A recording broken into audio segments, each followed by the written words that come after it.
unlike other broadcasters, isn't obsessed with the London-Westminster bubble. We think there's a nation beyond the M25, and that's why we talk about the issues that matter across the land. Join me on State of the Nation, 8 to 9 o'clock, Monday to Thursday, on GB News. Daisy's listening, and you should too.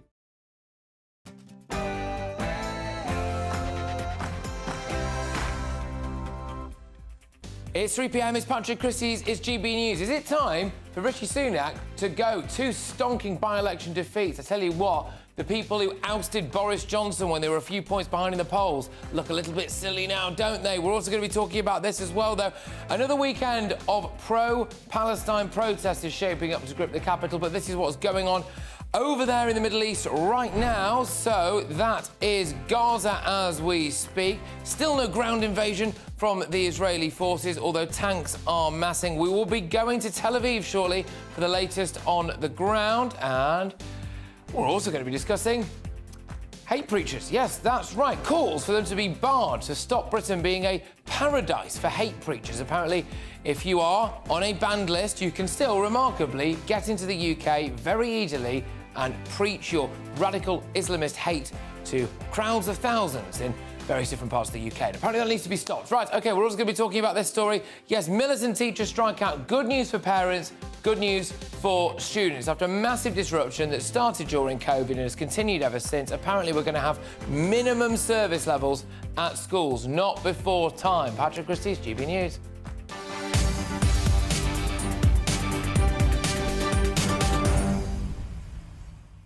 Yes, I will also be telling you as well about how miserable little councils have decided to cancel bonfire nights. I hope that isn't happening in a town near you. GBviews at gbnews.com. Get those views coming in thick and fast. It's got to be about Sunak, I think, hasn't it? Those two stonking by-election defeats. Should he go, do you reckon? Is it too late to change a leader before an election? Would that just be ridiculous? GBviews at gbnews.com. But right now, it's your headlines.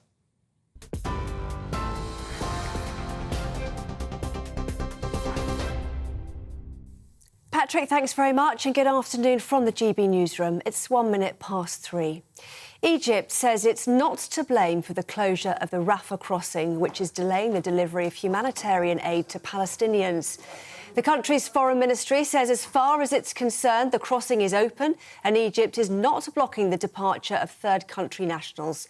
The United Nations says it's actively engaging with all parties involved so that a meaningful number of trucks carrying aid can enter Gaza every day.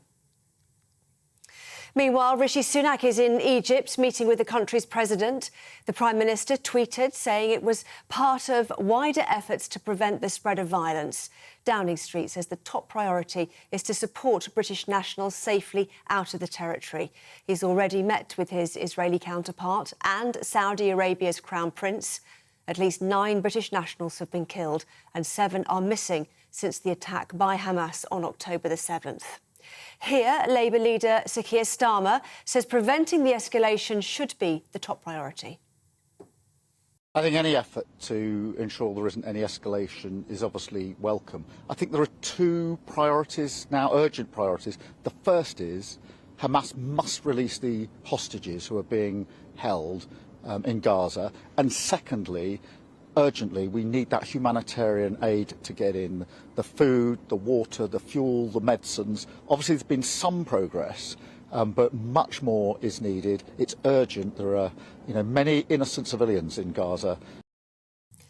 Israel military sources have given more information about the estimated 200 hostages taken by Hamas. They say 30 of those taken are teenagers and young children, and 20 are people over the age of 60. They say the majority are still alive. Meanwhile, Israeli troops are mobilising along the border of the Gaza Strip ahead of a possible ground invasion. Tanks, troops and helicopters were seen near the border this morning. Israeli Defence Minister Yoav Gallant has told troops they would soon see the Palestinian enclave from inside. In other news now, Sir Keir Starmer says former Tory voters have put their trust and their confidence in the Labour Party as they overturned a Conservative majority to win 2 by-elections. Just a warning of flashing images coming up. In Tamworth, Sarah Edwards overturned a Conservative majority of more than 19,000. Meanwhile, Alistair Strathern claimed mid-Bedfordshire with a 20.5% swing marking the largest Labour by-election win since 1945. He says he's delighted people voted for change. We have been really humbled by how seriously people have taken this election, this opportunity to do something different, this chance to make sure we finally have an MP in Parliament who's going to be on our side. And I think it's fair to say that after today, no one is going to be taking us for granted here in Bedfordshire ever again. Well, Conservative Party Chairman Greg Hand says Labour's wins are not so significant. Labour hardly improved their vote at all, and in fact went down in mid-Bedfordshire slightly. But I don't think that will have an impact on the general election. Clearly, we need to recognise that a large number of our Conservative voters did not come out yesterday in mid-Bedfordshire and Tamworth, despite having excellent candidates in Festus Akinbusoya and in Andy Cooper.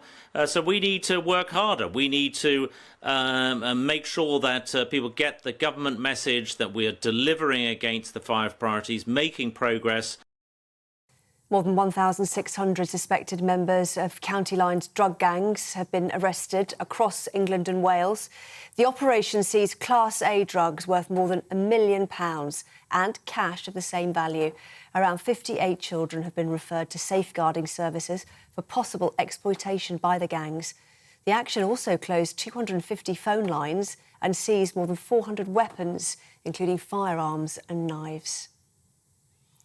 2 people have died in Storm Babette in Scotland as severe weather conditions continue. The Met Office has issued a new 24-hour red weather warning in central and north-east Scotland as further heavy rainfall is expected. 400 people have been evacuated from their homes in Brechin after flood defences were breached. Amber warnings for wind and rain have also been issued for parts of northern England, the Midlands and northern Wales. Well, that's all from me for now. This is GB News across the UK on TV, in your car, on digital radio and on your smart speaker. All you have to say is play GB News. Now it's over to Patrick.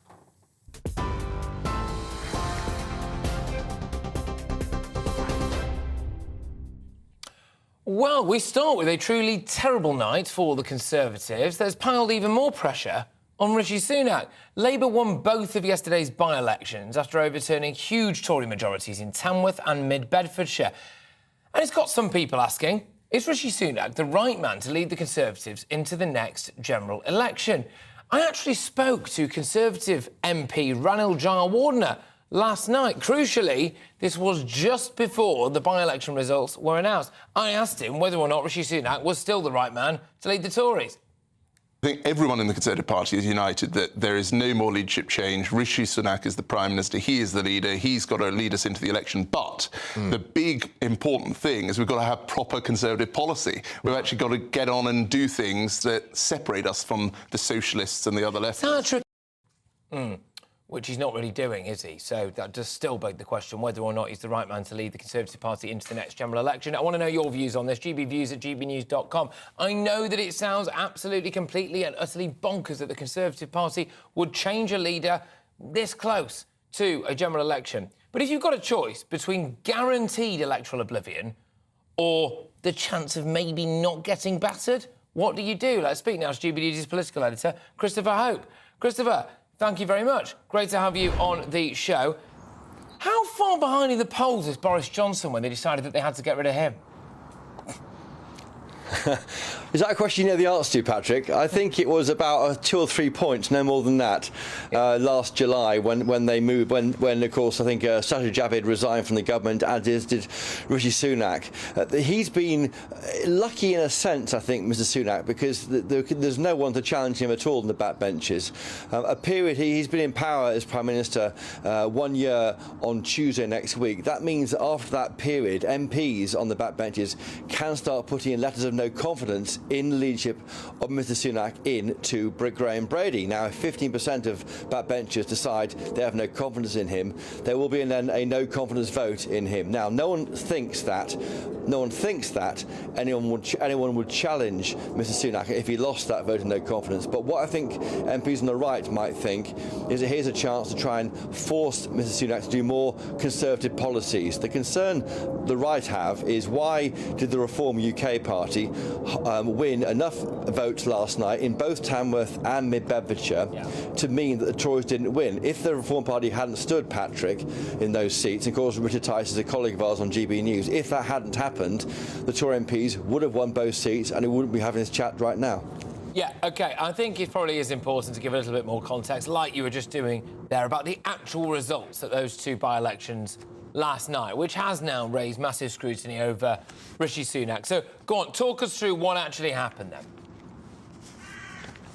OK, so here in Bedfordshire, where I am, Labour's Alistair Strathern won with a majority of 1,192. In Tamworth, Labour MP, a woman called Sarah Edwards is a new Labour MP. Again, she won with a majority of 1,016. Now, both those numbers were overtaken, if possible, by the Reform UK party. So the Tories, had they been more right-wing in policies, the argument is that they could have won that support from Reform UK and then won the seats. And that's why it's so difficult. These defeats last night, with the Tamworth was the second biggest swing to Conservative from Tory to Labour since 1945. The biggest being in Dudley West in 1994. It goes on. Records set all over the place. And the two top six biggest reversals were last night. That's how big it is, and that's what Rishi Sunak is coming back to. And how he responds to that over the next few days is vital.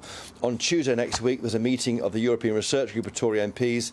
They will look at these results on these by-elections and wonder how to take that forward towards the PM. So, although he's not at risk because there's no real candidate to take him on, Patrick, there are concerns about his leadership and how he can turn it round, because MPs now wondering, have I got a livelihood after the end of next year? OK, all right, Christopher, look, thank you very, very much. It's Christopher Hope there, GB News' political editor from Mid-Bedfordshire. Now, I am joined by Conservative MP Jonathan Gullis, who joins me now. Yes, there we go. All right, well, great to have you on the show. Thank you very, very much. Look, does Rishi have to go if you got any chance of winning the next election? The Prime Minister has my absolute full support. He should lead us into the next general election. I still believe he can firmly win, because when you look at the flip-flop that stands opposite him across the dispatch box, Keir Starmer, who can't keep to a single promise to his own members, let alone, God forbid, to the country, I think we have a Prime Minister that has a very clear 5 priorities that he's working hard to deliver on, and use confidence to outline further that he is the candidate willing to take the brave and bold decisions that need to be made in order to bring the country forward. So, Patrick, Rishi's got my back. I've got Rishi's back 100%. OK. Do you not think that there is a chance that maybe he needs to do more conservative things? I mean, I was looking at some of the swings last night. It is absolutely staggering. And people are voting instead for reform, which wants to do things like turn the boats back. Well, look, I think you're absolutely right to look at what the results show. First of all, the turnout in Tamworth, where I spent a lot of time, was around 35%. That means nearly 2/3 of all voters who could vote chose to sit at home. So that's a telling tale in itself. There's a lot of apathy, a lot of people feeling that at the moment in time they're sitting out, maybe waiting for a general election. You are correct in saying that Reform picking up votes, and if you actually add Reform, For Britain and UKIP together, that's around 9% of the vote. So clearly the Prime Minister's pledge to stop the boats is an important one, particularly in places in the Midlands and the North, and it needs to be delivered upon, which is why, as we go through the court case with Rwanda, I hope we'll see flights soon by the end of the year. But it also means we need to be frank and tackle legal migration as well, Patrick, as you and I have discussed.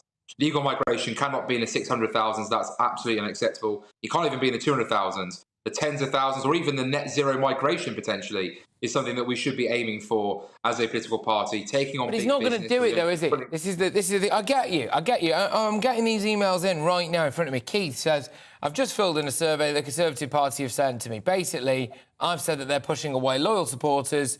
They need to move away from con-socialist policies." There's another one here. "I'm a lifelong Conservative voter, but after Rishi's terrible time as Prime Minister, I will be voting Reform at the next general election." Somebody else here, literally the one below, "If he decided to turn the boats back, he would win a majority." I mean, you know all of this stuff to be true, right? You know this is true. And unfortunately, you don't have a leader who thinks it. Therefore, you know, what's the point of backing him, really? Well, Patrick, he did bring forward the Illegal Migration Act, which is a very robust piece of legislation, and he has set the groundwork to be able to ignore and defer away from ECHR rulings that you know that I think we should immediately withdraw from the ECHR regardless of what happens with Rwanda. I'm a member of the New Conservatives that fully believe that there was a political realignment that took place after the Brexit referendum in 2016, ably led by Danny Kruger and Miriam Case, and we have released a number of policy papers, things like scrapping IR35, raising the tax threshold, the VAT registration threshold from £85,000 to £250,000.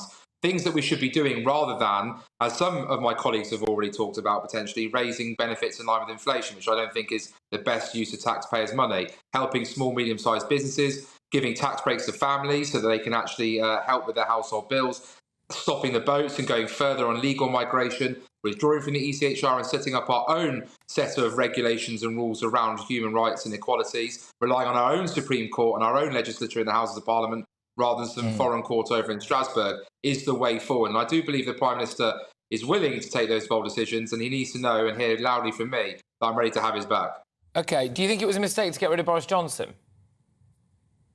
Look, Boris Johnson obviously ultimately chose to make the decision to leave himself, and obviously there was a large number of members of the parliamentary party that said they were no longer feeling they were able to support him. I think we all realise Boris's extreme qualities, which is that he gets a cut through like no one else when it comes to British politics, and I would love him to still be a Conservative member of Parliament, and I hope he still comes in the future back to Parliament, because I think he's got a lot to serve, not just our party but our country as well. But as I say, Rishi Sunak has been just under a year in the job, has been working hard to actually steady the economy, which he has been doing whilst also growing it. He's willing to take tough decisions, as he has done on net zero. He's willing to stare down the lefty lawyers when it comes to the Illegal Migration Act. So, as I say, he's the man that we need to get behind and rally behind. What's his big vision, Rishi Sunak, though, do you think? I mean, we heard about more A-levels.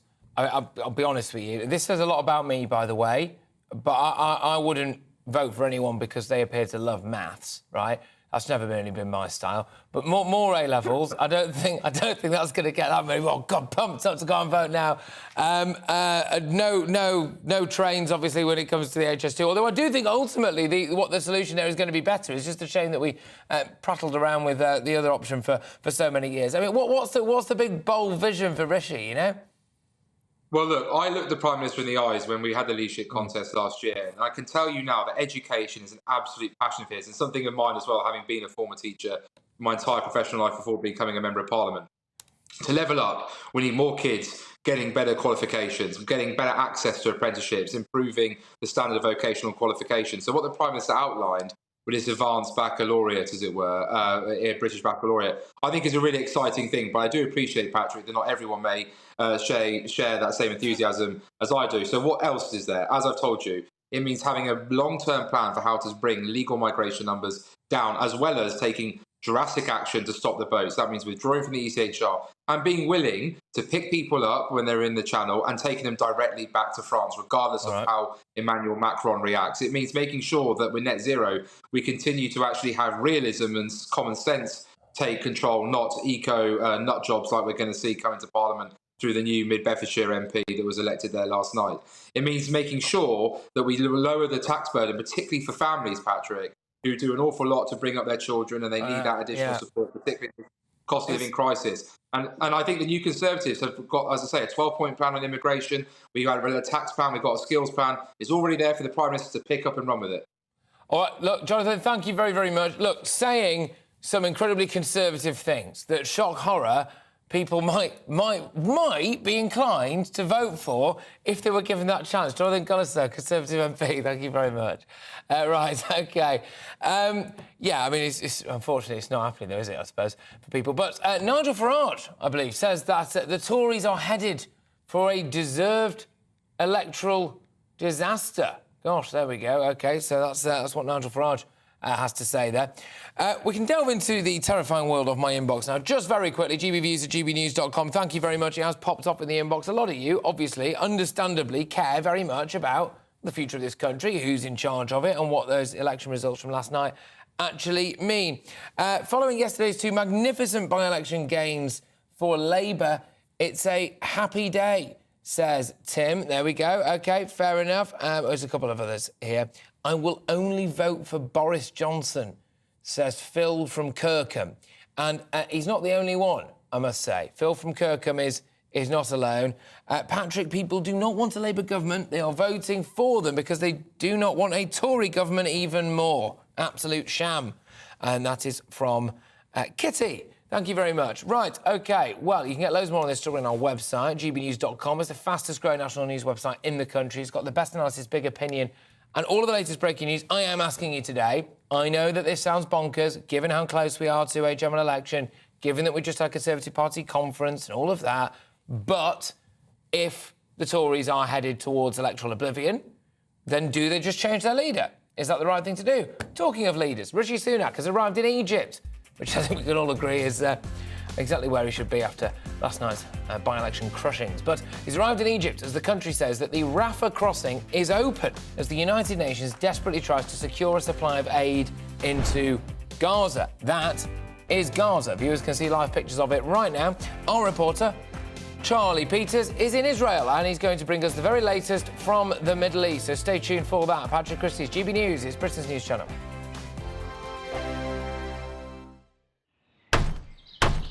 Who is it? We're here for the show.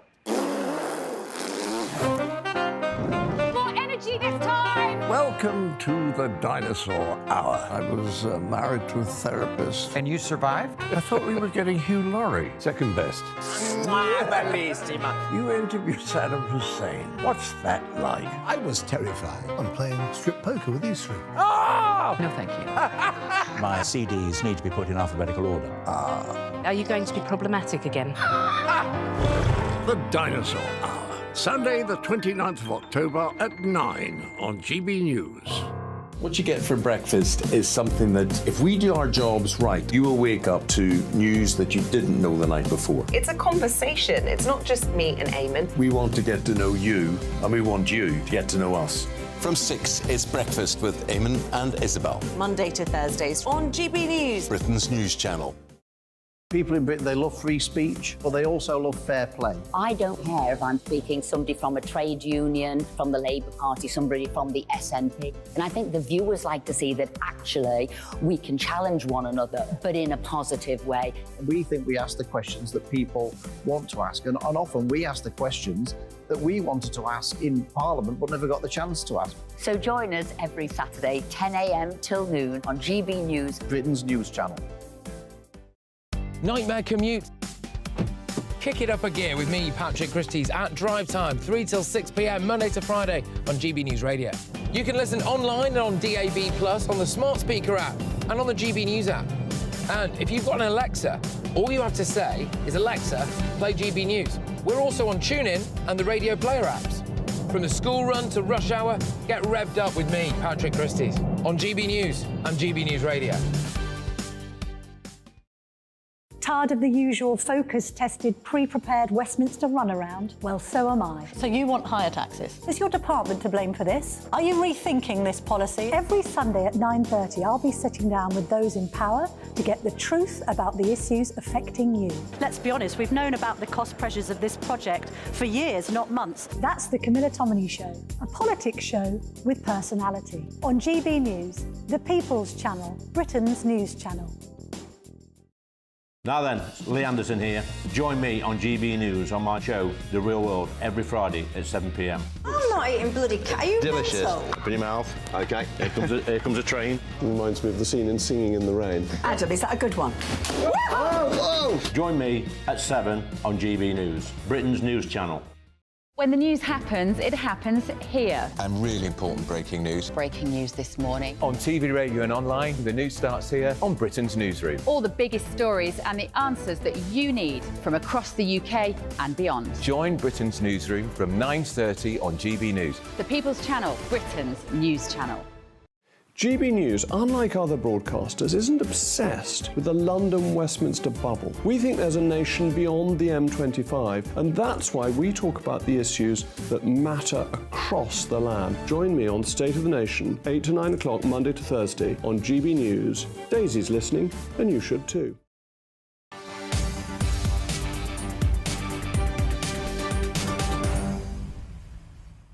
Welcome back. It is 3:23. You are watching or listening to me, Patrick Christys, on GB News. Now, later this hour, I will discuss the government's plans to stop kids' education being ruined by teachers going on strike. Not before time, by the way. It's about time people took these militant teachers to task. And I will look at calls to ban, talking of militants, extremist Islamist clerics from entering the UK. The thing that always gets me about these Islamist clerics is not just the fact that they can apparently get into the UK and none of that really matters.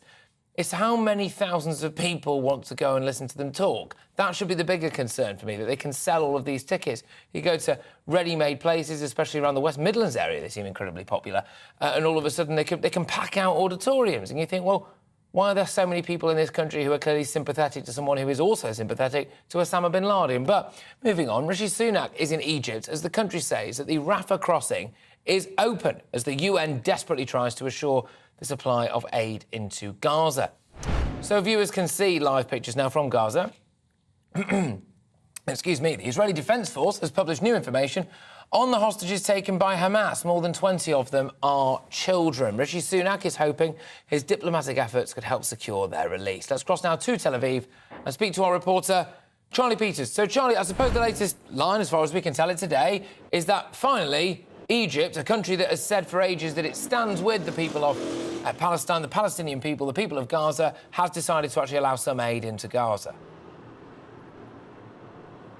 That will be a vital development because those trucks have been gathering on the Egyptian side of the crossing for many days now, well over a week, urgently trying to address what has been described as an untenable humanitarian situation in the south of the Gaza Strip, where, of course, so many people have fled since the start of this conflict under the orders of the IDF.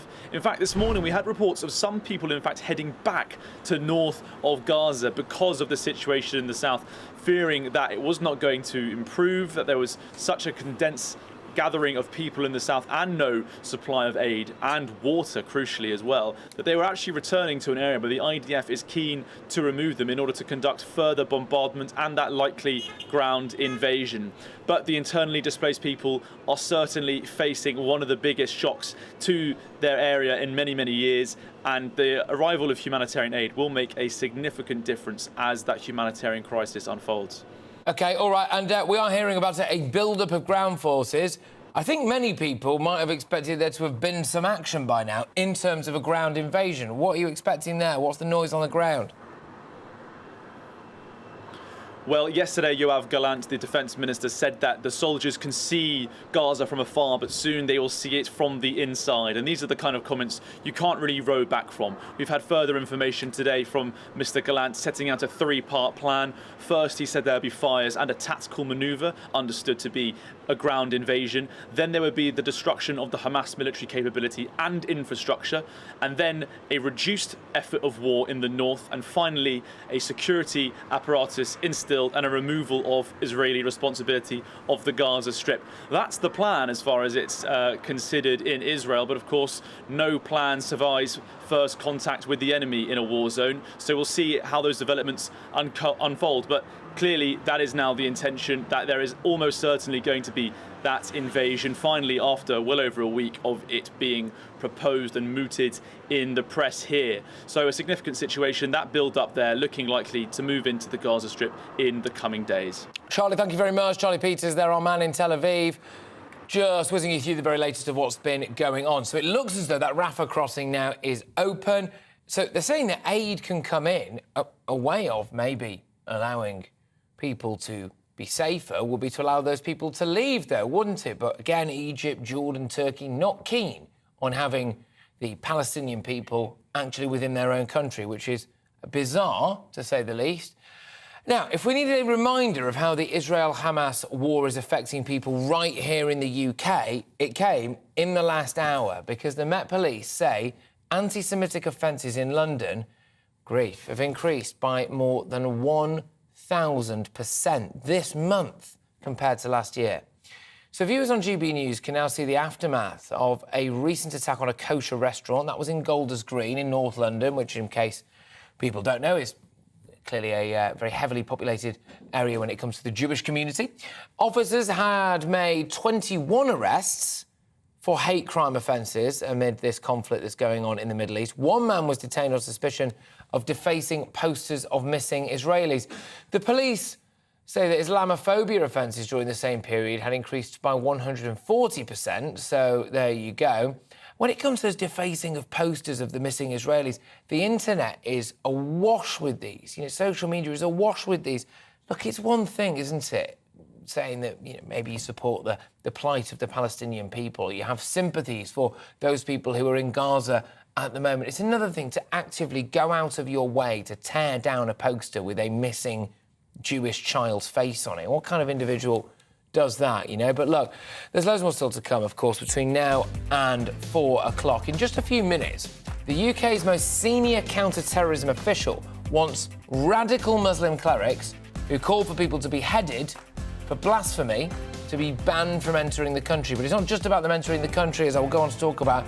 It's about this ready-made supply of people who seem absolutely dead set on going on watching and listening to these people talk. That's the bigger concern for me, not just that these people can get into the country. We'll get your views coming in as well, gbviews at gbnews.com, on whether or not you think it's time for Rishi Sunak to go to quite crushing, very crushing, by-election defeats last night. I know it sounds ridiculous, given that we're not that far away from a general election, but do you think that Rishi Sunak is guaranteed electoral oblivion for the Tories, or can he still pull it off? gbviews at gbnews.com. Right now, it's your headlines with Ray.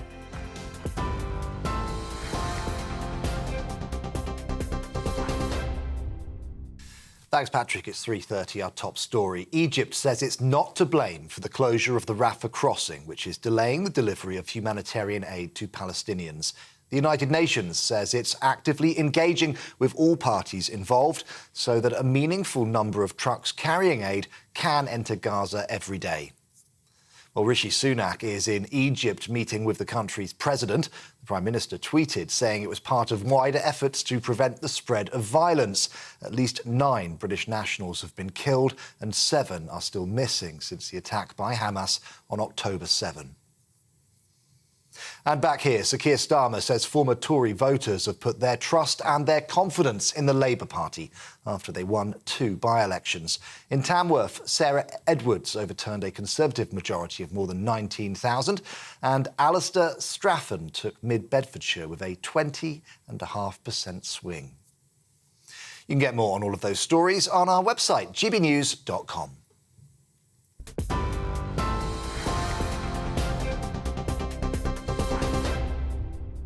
For stunning gold and silver coins you'll always value, Rosalind Gold proudly sponsors the GB News Financial Report.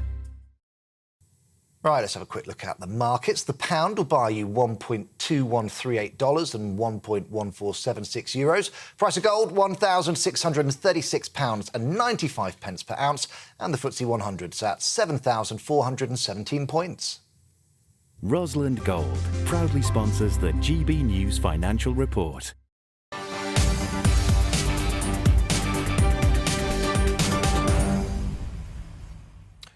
Well, earlier this week, we covered the warning from the head of MI5 that the Israel-Hamas war meant there was a greater risk of Islamist terror attacks in the UK. And now our leading counter-terrorism official wants the government to stop radical Muslim clerics from entering the UK if they call for people to be beheaded if they commit blasphemy. I mean, I think that's probably fair enough, don't you? Robin Simcox cited the case of Enayatullah Abbasi, who is from Bangladesh. He was on a recent visit to the UK, and he said that critics of the Prophet Muhammad should have their heads chopped off. He said that people behind the 9/11 attacks were brave lions. Now, actually, it was partly only because of our very own Charlie Peters, who we've currently dispatched to Tel Aviv, who exposed the fact that this guy was in the country. But not just that, that there were people in places like Leicester, for example, and Birmingham, and parts of London as well, who were queuing up to buy tickets to go and see this guy talk. And that, arguably, I think, is the more concerning thing. It's one thing, lunatics like that being allowed into the country, but it's another thing having a ready-made group of people, an audience of people who are desperate to hang on every word that they say. With me now is Reem Ibrahim, who's Director of Communications at the IEA. Reem, thank you very, very much. Look, all for freedom of speech and everything, but maybe not if it means beheading people for slating the Prophet Muhammad. Surely these people need to be kept out of this country, do you think?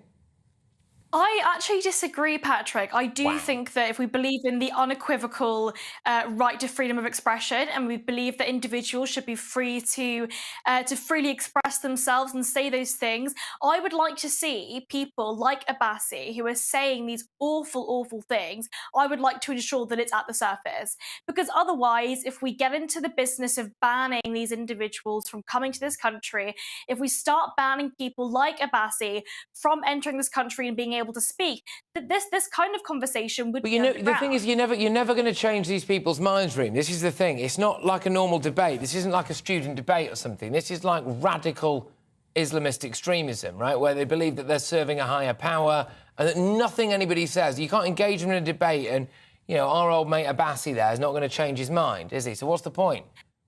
Abbasi himself won't change his mind, but as you said, there are thousands of people that are attending his talks. And ultimately, what's going to happen is if we were to ban these individuals from coming to this country at all, then he would still be doing those talks and these kind of conversations would still be occurring, but they would be occurring underground without any challenge. And I think that fundamentally, this is really where we talk about the right to freedom of expression, but also I want to ensure that I know exactly where those individuals are. And I think the Met Police would probably appreciate that as well. If there are these thousands of people that are attending his talks, listening to him say awful things like anybody that criticizes the Prophet Muhammad should be beheaded, these are horrendous things to be said. But if they were to be said underground, they would go unchallenged, and that's my concern. OK, but we have a massive problem with radicalisation, don't we? I mean, prisons, for example, are like jihadi training grounds at the moment. We've got radical hate preachers left, right and centre. Why would you want to increase that? Well, just surely just nip it in the bud. Just say, you know what, go and stay in Bangladesh. We've already got enough of it over here. Unfortunately, they wouldn't nip it in the bud, and we would still see these kind of conversations occurring underground, and that's kind of my main point here. I would like to ensure, especially young people that are incredibly impressionable, there are many, many young people in this country that would see these kind of conversations about, you know, their calling to God, and they would listen to people like Abbasi and genuinely believe it. I think it's very important that we're then able to look at that and point out how horrendous these kind of conversations are. If it's being banned altogether, if this kind of expression or freedom of expression is being banned altogether, then obviously these kind of conversations are going to occur underground. And I fear that if that was the case, there would be even more people that would be convinced by these ideas and remain completely unchallenged. So someone for you that thinks that 9/11 was a good thing, that's all right, like to hear, to listen to? It's absolutely not all right thing to say, but it shouldn't be made illegal. I think that, and this is kind of really what angers me about a lot of people that are on the right that generally say we believe in freedom of expression, and yet, you know, looking at the protests over the weekend, the number of people that are usually on the free speech brigade that usually say that actually freedom of expression is fundamentally important are now calling for these protests. Yeah, I'm not going to. The thing is, though, I'm not going to go into bat for people's right to say things when those people are the most intolerant people in society. So there's a difference between like freedom fighters, you know, who believe in, you know, civil liberties and stuff like that. But why should I defend the civil liberties of the kind of person who, let's be honest, Reem, if you were close to him, you wouldn't be able to walk around looking like that, would you? You'd have the full face covering on. You probably wouldn't be able to. You might not even be able to have a job. You know, I'd have been beheaded by now. I'm not going to go into bat for, you know, hate clerics like that. I might go into bat for someone, you know, who wanted to fight against lockdown or something. But there's a difference, surely, between those people, the free speech brigade, and this lot. So, Patrick, what I will say is that I think that we should be arguing for these causes and arguing for individual liberty for everyone. Because ultimately, and I'd like to quote Oscar Wilde here. Okay. Oscar Wilde said, I will defend to the death your right to make an ass of yourself. And I think that fundamentally, it is about allowing other people to argue for these things so that we can then say, this is absolutely wrong.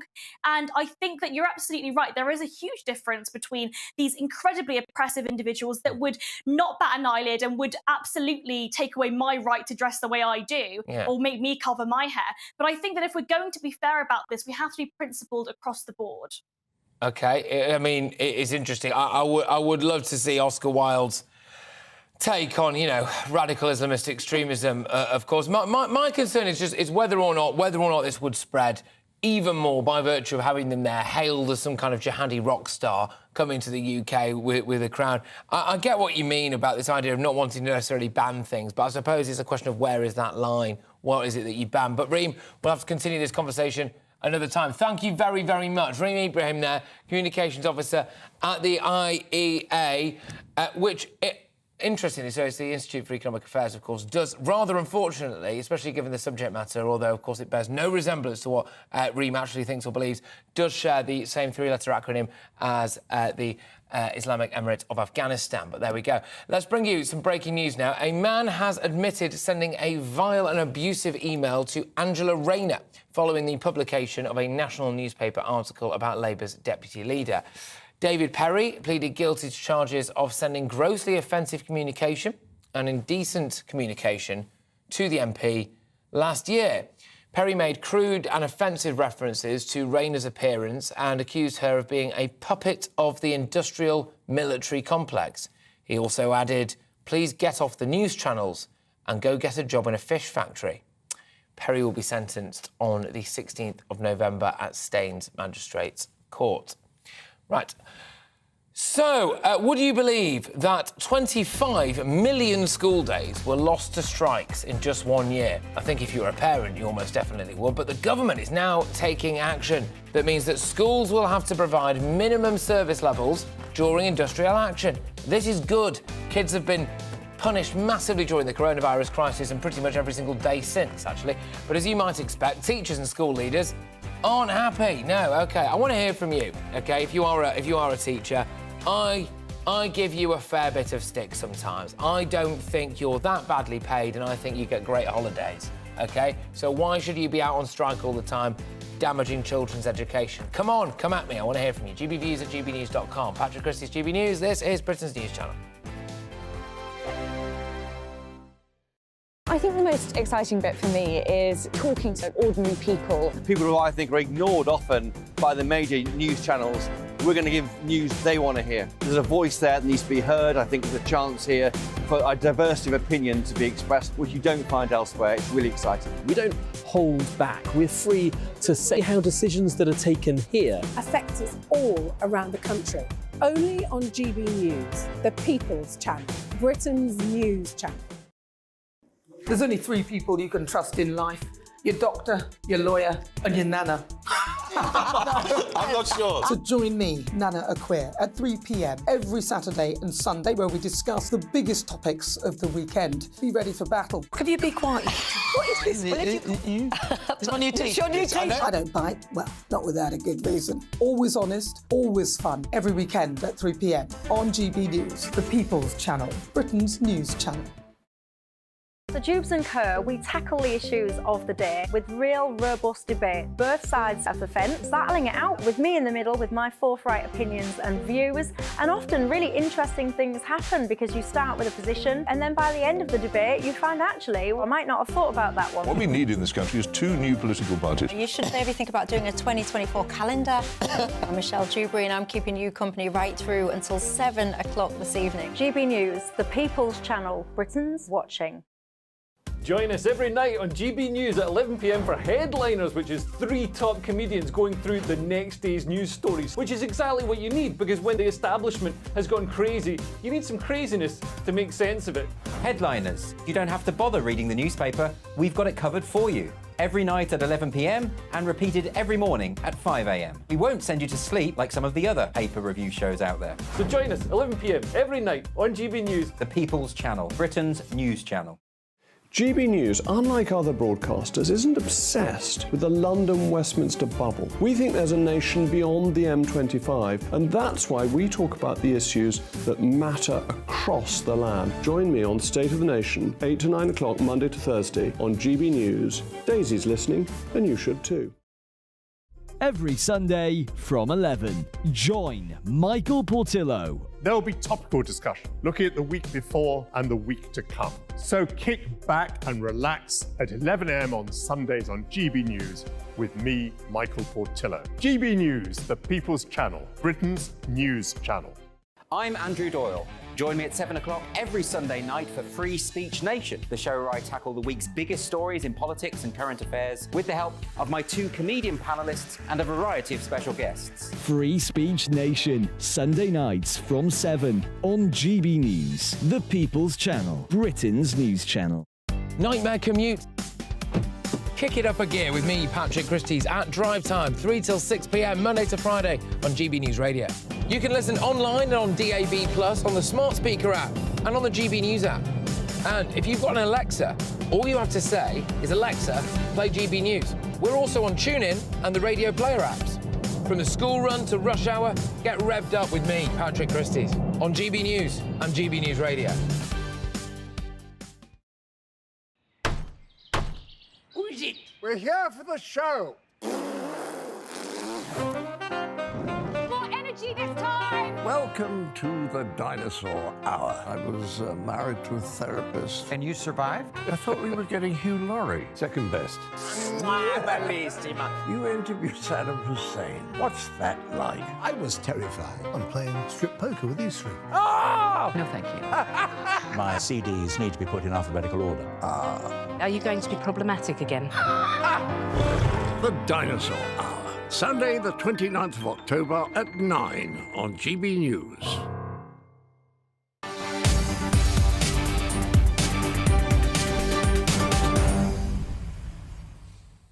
Welcome back. It is 4:45. You're watching or listening to me, Patrick Christys, on GB News. At 4, as Rishi Sunak continues his tour of the Middle East, I will ask if his future as Prime Minister is in doubt after the Tories got an absolute kicking in a couple of the by-election results last night, whether or not it is too late to change their leader. But if our kids' education didn't suffer enough during the COVID lockdowns, which it did, teacher strikes led to 25 million days being lost in the last academic year, which is an absolute disgrace.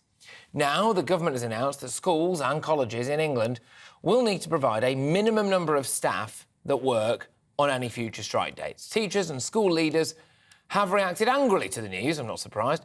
Education Secretary Gillian Keegan says that they are trying to protect children. Today we're announcing minimum service levels in our schools so we can protect children's education and make sure that they are not impacted negatively by strike action. During the pandemic, we saw the devastating impact that children not being in school has. And during the strike action, we lost 25 million days worth of education. And our children need that education. It's a precious time, and they need that education. They need to be. OK, so joining me now is secondary school teacher and education campaigner. It's Callum Robertson. Callum, thank you very much. This is a good thing, right? Minimum service levels, so children don't have to suffer because teachers want more money. Hi, Patrick. Thanks for having me. I think it's a good and bad thing. And let me just delve into that a little bit. I think if the Department for Education was serious about solving disruption to schools, they would invest in reducing teacher shortages and through things like paying trainee teachers and work flexibility. They wouldn't be introducing minimum service levels, because if they were running the Education Department properly, the legislation would be absolutely not needed, completely unneeded, because people wouldn't be striking. People only strike if they're fundamentally unhappy. Now, I do understand to be fair, Callum, the cynic in me, I do take your point, and I will let you finish, but to be fair, the reason why some people strike is because they want a left-wing socialist government instead of the Conservative one that we have at the moment. There's nearly 500,000 teachers in the UK, and a very, very small number of those are socialist. Certainly, I wouldn't include myself in that. I do understand the real concern that actually parents have about the potential for strike action, but parents rightly want to see their kids in a world-class school, and one of the ways the Conservatives can achieve this is the schools aren't falling down, because minimum service levels are largely redundant if you're not allowed in the school because it's physically unsafe. I mean, there are bigger priorities for the Conservatives to be tackling right now rather than sticking legislation designed to get a reaction from some trade unions. It's sort of they've seen a broken arm and decided to strap up an ankle. It's they're diagnosing the wrong problem here. Sorry, I could not contain myself when you said that a very small percentage of teachers are socialist. I mean, that is a remarkable thing to say. But look, I would argue, why do teachers think that they're more important than, you know, the likes of police officers or the military. I mean, they're not allowed to go on strike. They do a vital public service. You know, why should teachers be allowed to walk out and ruin a generation's intellect? No, I can see where you're coming from in that argument, Patrick. I think where it falls apart ever so slightly is the fact that actually you need to look at the reasons why teachers are striking. It's not always overpay. Quite often it's over the fact that the government has completely mismanaged school buildings, so you've got buildings collapsing around kids. I mean, surely we can all get... Sorry, pardon? Has that happened a lot? Buildings actually collapsing? Yes, there are, I believe, just over 50 schools that still aren't open after the RAC crisis that was sort of revealed about 2 months ago. I mean, these are kids that are entitled to an education that aren't getting an education because of conservative lack of investment. This isn't to the teachers, and we can union bash, we can teacher bash as much as we want, and that's fine. People are perfectly entitled to do that. But I would say look at the core problem here, and the core problem is sort of a decade of underinvestment in education. Okay, what amount of money do you think would make teachers stop caring about that? I don't think the strikes are purely about money. I think if we want to look at actually the holistic problems we have in education at the moment, the fact that, say, there are larger and larger numbers of people qualifying for free school meals, despite the fact the threshold hasn't changed. There are larger numbers of schools that are having to close because they're physically not safe for kids to be taught in or teachers to work in. If we're looking at things like behaviour being really, really bad in schools at the moment, because again, there's not any money for support staff in terms of pastoral or behaviour management, there are a litany of problems that aren't just about pay. And I think when we look at strike action through the guise of, oh, teachers just want to be paid more, we're kind of missing the point. How does making kids thicker improve the situation? You'll have to clarify how kids are being made thicker, Patrick. Well, by you not teaching them. I'll be teaching them. I personally won't strike, but... That's interesting. Why not? Why, go on, seriously, why not? Sure, because... And actually, it comes down to this idea of minimum service. In my school, we have a sort of ethos of, if your kid is in an exam year, we will still maintain the school is open for them. Now, I predominantly teach kids in exam years, so therefore it's not fair with our exams just around the corner to be striking. Okay. So we found a workaround without the need for extra government legislation designed to sort of avoid the fact that they lost, 2 by-elections yesterday and have taken a hammering in the polls because they're incompetent. Right. You see, that's where it starts to get a little bit political, isn't it? And this is it doesn't take long for it to just slip into the realms of... Like, how many days holiday do teachers get a year? It depends school to school. Well, roughly. It depends school to school. There's no fixed number. State schools. You couldn't. That's state schools. Because private schools get more, don't they? So what's the kind of average amount of holiday on a year for a state school then? Sure. So including bank holidays, you'd be looking at around 60 to 75 days. Right. That's a lot, isn't it? Yes, that is correct. About triple the average of most people in this country, isn't it? It's about 2.5 times, but Karen. Right, yeah. And your pension's quite good, isn't it? As a percentage of your salary, the pension's much better than it is in the private sector, isn't it? Sure. But again, you're bringing this back to sort of paying conditions. This isn't actually about... I'm bringing it back to paying conditions. The two things that you strike over, aren't they? It's not about this is about kids being taught in unsafe environments. Oh, if we want to... But using your own words, you don't want thicker kids. Well, I don't want my kids to do badly. If I don't want my kids to do badly, the least I can expect is for my classrooms not to be waterlogged. The least I can expect is for schools to be able to afford the electricity bills. The least I can expect is my kids who have special educational needs to be able to get the teaching assistance they deserve. That's what the strikes are about. It's not just about paying. It's a very reductivist argument to sort of bring it back to pay, back to conditions every time, when it's actually about getting a fair deal for those kids in those classrooms. All right, look, thank you very much. I appreciate you coming on and fighting the good fight, my good man. And take care. All right, I will speak to you soon. Callum Robertson there. He's a secondary school teacher and education campaigner, clearly, as well. Right, it's time now for Patrick's Pick of the Day, when I look at a story that isn't dominating the news headlines but has still caught my eye. And today I'm taking you to Warsaw, you lucky people, where a man thought that he'd come up with the perfect plan to rob a shop. The 22-year-old man posed as a mannequin in a shop window. Viewers on TV or online will be able to see him right now. He's on the right-hand side of your screen. Yeah, I think they might have got that. He's on the right-hand side of your screen there, and he stayed there until the shop closed. Then he helped himself to some jewellery. He then crawled under some of the shutters in an attempt to escape, but he was spotted by security. He was then carted off and has been charged with burglary and theft. He could be jailed for 10 years. Look, obviously, you cannot condone anything like that, but I think it's a good effort, to be honest. But, of course, you can't go around doing things like that. Now, Rishi Sunak is under mounting pressure after Labour overturned huge Tory majorities. The win in 2 by-elections last night. I've got to ask the question, is Sunak the right man to lead the Conservatives into the next election? And all of those people that thought it was the sensible thing for Boris Johnson to go, to be ousted, well, what about now, eh? They're getting an absolute kicking. The Tories are something like 20-odd% behind in the polls. There was no big bounce. And everybody is saying that the only solution to this is to be more conservative. And Rishi Sunak doesn't appear to be doing that any time soon. GBviews at gbnews.com. I'll go to the inbox shortly. Like I said, do you think that Rishi Sunak should go before the next general election? Patrick Christys, GB News, Britain's news channel.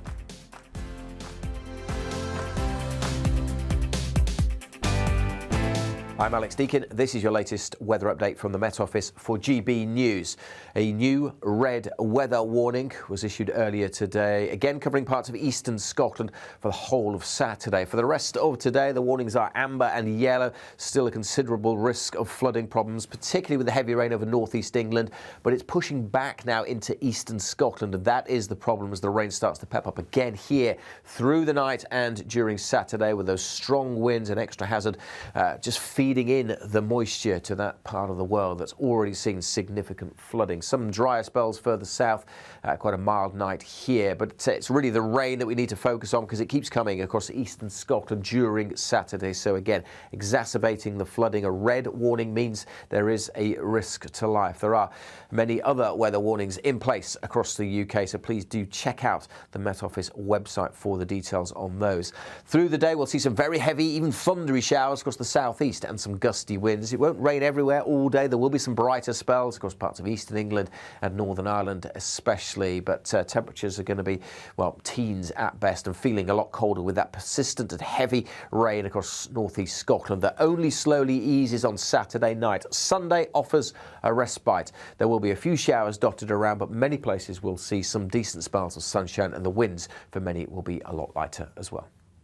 Goodbye.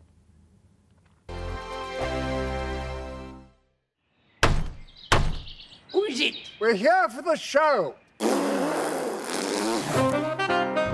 More energy this time! Welcome to the Dinosaur Hour. I was married to a therapist. And you survived? I thought we were getting Hugh Laurie. Second best. You interviewed Saddam Hussein. What's that like? I was terrified. I'm playing strip poker with these three. Oh! No, thank you.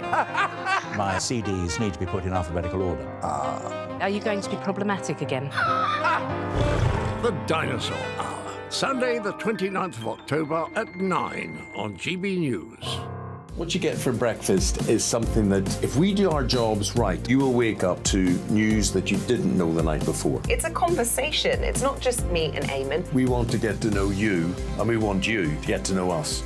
From 6, it's Breakfast with Eamon and Isabel. Monday to Thursdays on GB News. Britain's news channel. People in Britain, they love free speech, but they also love fair play. I don't care if I'm speaking somebody from a trade union, from the Labour Party, somebody from the SNP. And I think the viewers like to see that actually we can challenge one another, but in a positive way. We think we ask the questions that people want to ask, and often we ask the questions that we wanted to ask in Parliament but never got the chance to ask. So join us every Saturday, 10 a.m. till noon on GB News, Britain's news channel. Nightmare commute.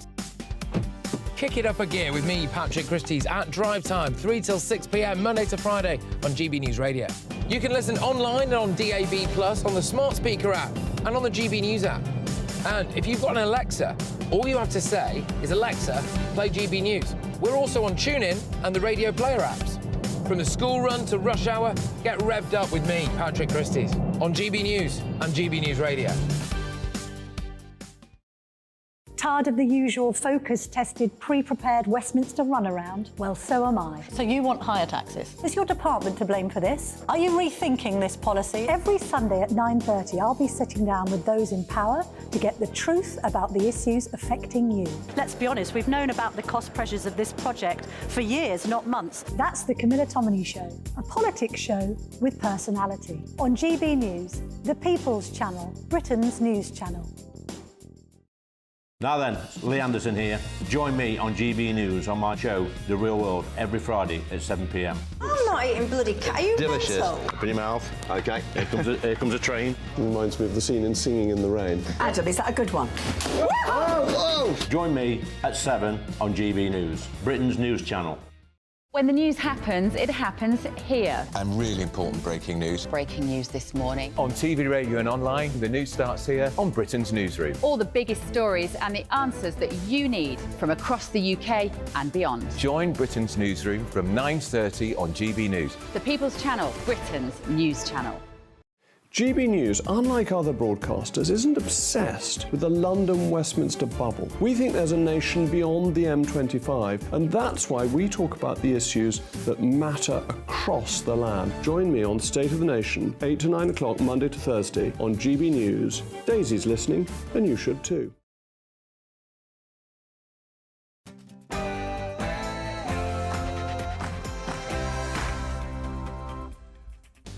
It's 4 p.m, it's Patrick Christys, it's GB News. Absolute kicking in the by-elections last night for the Tories. Should Rishi Sunak go? He's currently on a tour of the Middle East. Maybe he should come back and take care of house here. Michael Fabricant, the Conservative MP, joins me, as well as a Labour voice as well. We're going to duke it out to find out whether or not Rishi Sunak should go before the next election if the Tories want any chance of winning it. In other news, yes, we are going to be talking about this. Palestine protest, pro-Palestine protest, gearing up for this weekend.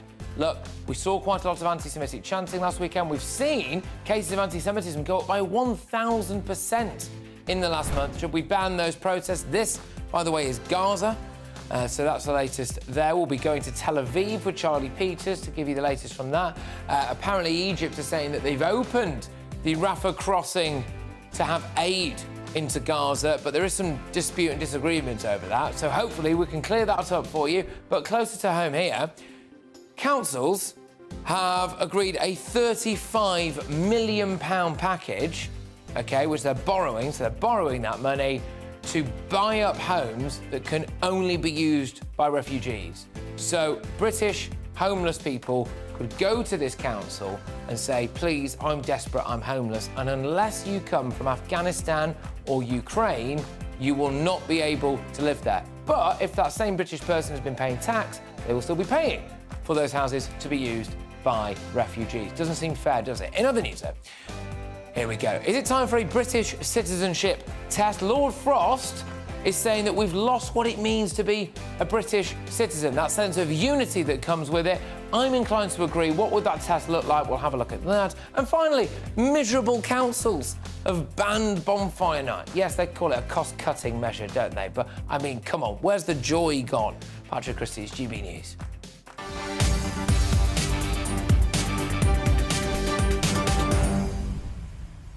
Right, get your emails coming in, gbviews@gbnews.com. Quite a lot to go at there. The overarching one throughout the course of this hour will be, do you think that Rishi Sunak should go if the Conservatives are to stand any chance of winning at the next general election? gbviews@gbnews.com. But right now, it's your headlines with Ray.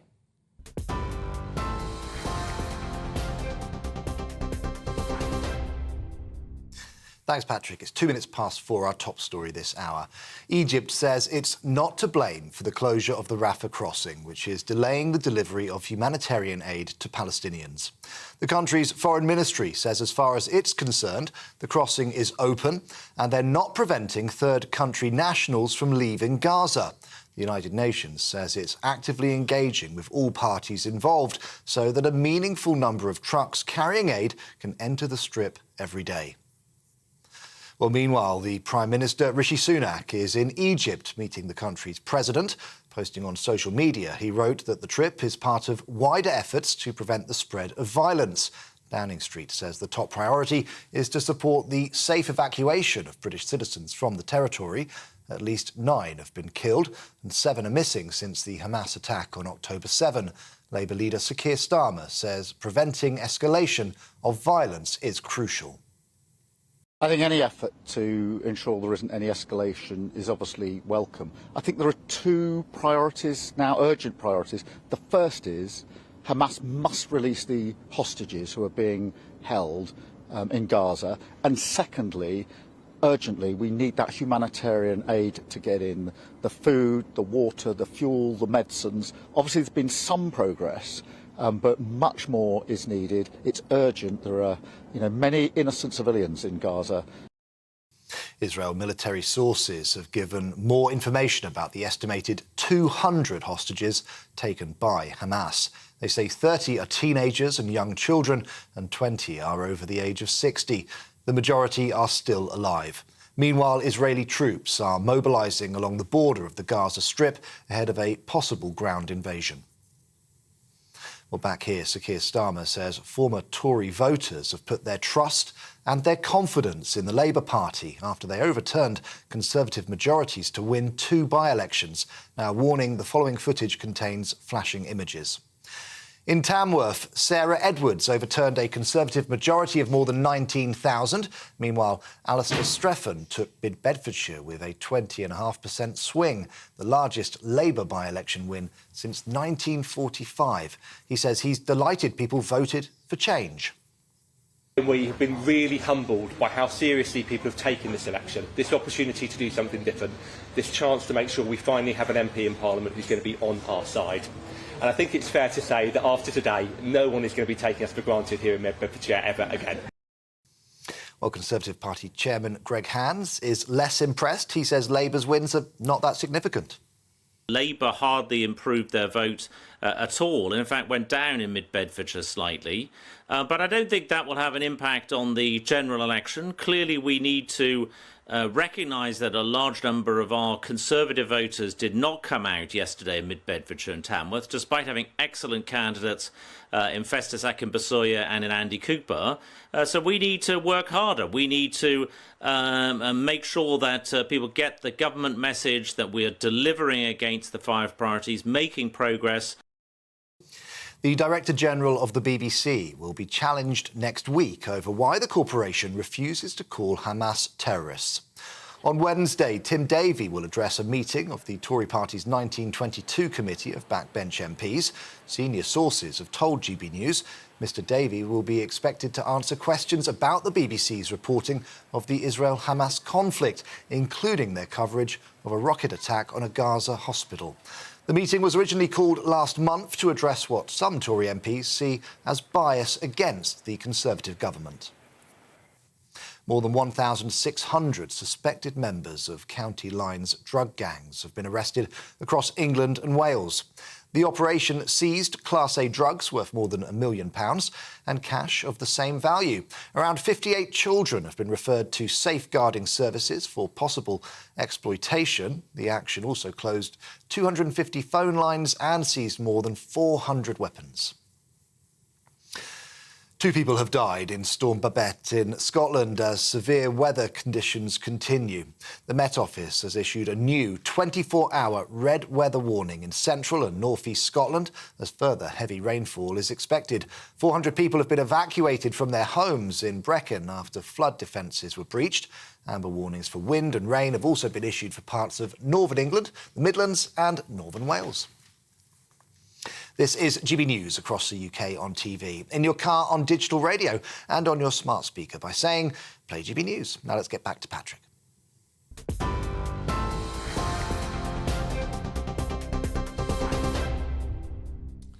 OK, so it was a bad night for the Conservatives, and it's piled loads of pressure on Rishi Sunak because Labour won both of yesterday's by-elections after overturning huge Tory majorities in Tamworth and Mid Bedfordshire.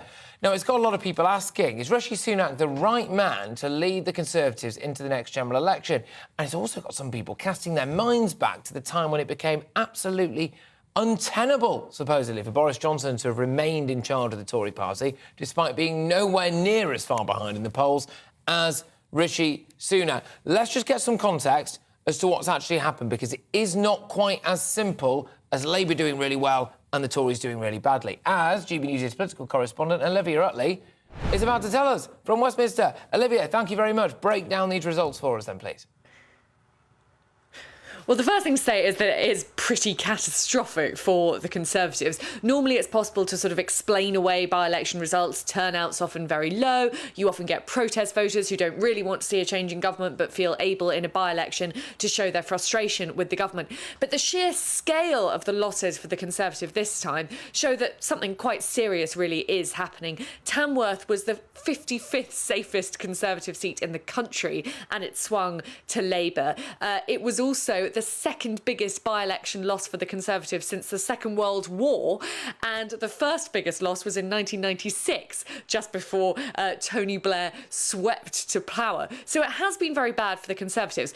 As you say, though, Patrick, it's not all that simple. It hasn't been wonderful for Labour either. In Tamworth, the actual number of Labour votes dropped very slightly from 2019, and in Mid-Bedfordshire, it was pretty much the same. So what lots of people now in Westminster are suggesting is that what yesterday's votes imply is real anger, real frustration with the Conservatives, but no real wave of enthusiasm for Keir Starmer. Whereas in 1997, which this is often being compared to, Tony Blair really did sweep to power on a wave of sort of glory and true enthusiasm for that cool Britannia, etc.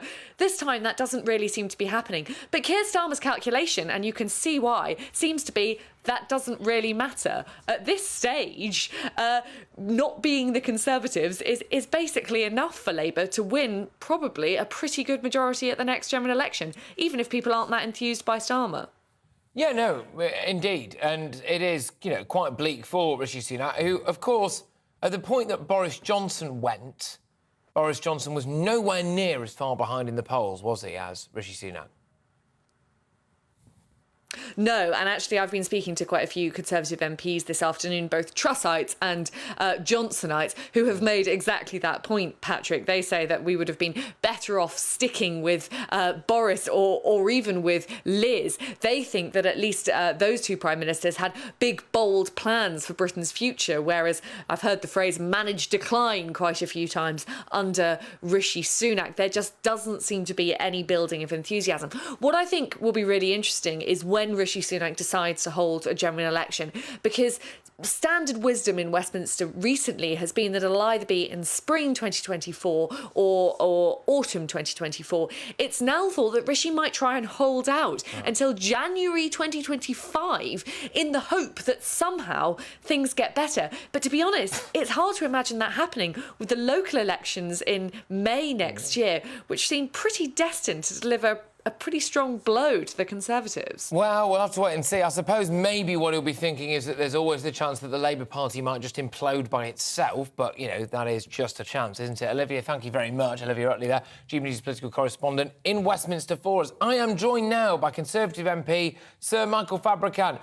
Thank you very much. Sir Michael, it's not rocket science, is it? You got rid of a guy who was one of the most democratically elected Prime Ministers of all time. Then you got rid of somebody who the Conservative members had actually voted for, and you replaced them with just a posh lad who has never really won anything. Well, I suppose that's one way of putting it, Patrick. But look, I'm not quite as depressed as some people might say, but then that's because I'm always pretty cheery. Look, as Olivia said just now, it was a very bad result indeed for the Conservatives. There's no doubt about that. But we know that by-elections are a time to protest. The reason why Labour shouldn't be too cocky, whatever they might say, is that this time there weren't many switchers. In other words, we didn't get many Conservatives voting Labour at all. What they did do, which is still very worrying for the Conservative Party, is stay at home and not vote. Now, Olivia posed the question, how can the Conservatives win? Well, I think we can win by delivering. We've done a lot of talk, we've done a lot of legislation, but so far it hasn't meant much difference on the ground. So I think once we actually start to deliver, if we start to deliver, then we will deserve to get that Conservative vote, which is not prepared to vote for Neil Kinnock.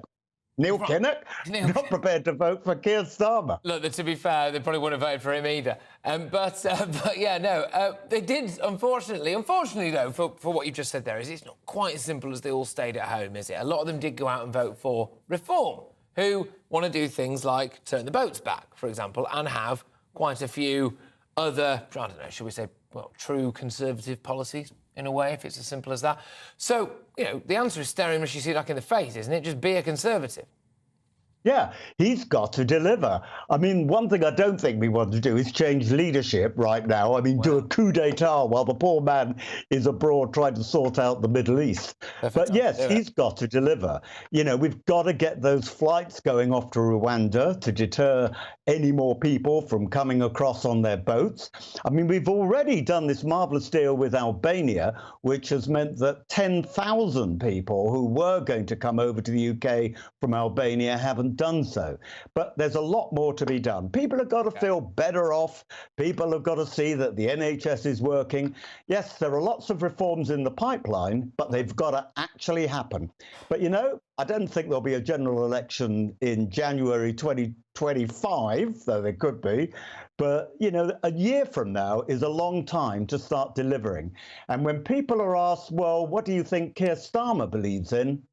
They just don't know. Well, he's Tory light, isn't he? I mean, he's deliberately trying to be Tory light. And the Tories... I think he's deliberately trying to be absolutely nothing, actually. He doesn't want to offend Labour, and he doesn't want to offend the Conservatives or anything. What he is not is Tony Blair. I mean, we used to joke that the anagram of Tony Blair was Tory Plan B, and Conservatives did switch in their hundreds of thousands to vote for Tony Blair, thinking that he was a real alternative who would deliver, actually, a Conservative agenda. Nobody thinks that of Keir Starmer. I mean, people find him hard to like, which is probably a little unfair, but the truth is they just don't know what he stands for. Yeah. And as I say, there are very few people switching to him. Some people did, through frustration, vote for Reform and Richard Tice, but not in huge numbers. I mean, I'll state the obvious. I mean, the people who voted for UKIP and the people who voted and might vote for Reform would actually just simply let Labour in. Mm-hmm. Well, they would, but I think the biggest loser in all of this, unfortunately, is just the British voter. Because if what you've described there is true, which is that, you know, Rishi Sunak is not necessarily at the moment appealing to a lot of true Conservatives, and they haven't got anyone to vote for, and Keir Starmer as well, you know, if he is really just not standing for that much and not offering a huge amount, certainly in the personality stakes, and again... Well, we've got to deliver, Patrick. We've got to deliver, Patrick. But you've got to deliver quick. You might have to deliver it. You've said that you won't want to deliver a new leader, but I just wonder whether or not, just finally, Michael, you really do now more than ever regret getting rid of Boris Johnson. I've always regretted getting rid of Boris Johnson. I fought hard to keep him. We were mad to do it. But it could be worse. We could be between Biden and Trump, and that really would be grim. OK, Michael, thank you very much. Always a pleasure. So, Michael Fabricant there, you take care. All right, now I'm joined by former Labour Special Advisor Paul Richards. Paul, all right then. OK, so, well, Michael's spin on this is that it's not great news for Labour, despite how it looks. It's not great news for Labour because a load of people didn't actually really come out and vote for you. They just didn't vote Tory. Your views? Well, a win is a win, isn't it? And I don't know how Michael knows that there were no switchers because we don't know the people that did vote Labour. We don't know whether they had voted Conservative in the past. Well, it's things like just on that. Yeah, I get what you mean, but it is things like how in Tamworth the number of Labour votes actually went down, for example, from 2019. But yes, carry on. What's significant about these by-elections is that the vote came to Labour and not to the Lib Dems or other protest votes. It was a switch over from Tory to Labour in enormous swings. I mean, off-the-scale swings. All the psephologists today are just sort of scratching their heads. They haven't seen anything quite like it. And so, you know me, I'm not complacent. I've always said it's going to be very hard for Labour to get over that line. But Labour does have a bit of a spring in its step this morning because these wins are huge. And they do suggest that Labour can win based on the previous by-elections also in Scotland, in the north of England, in the Midlands and in the home counties. And those are the last 4 by-elections we've had.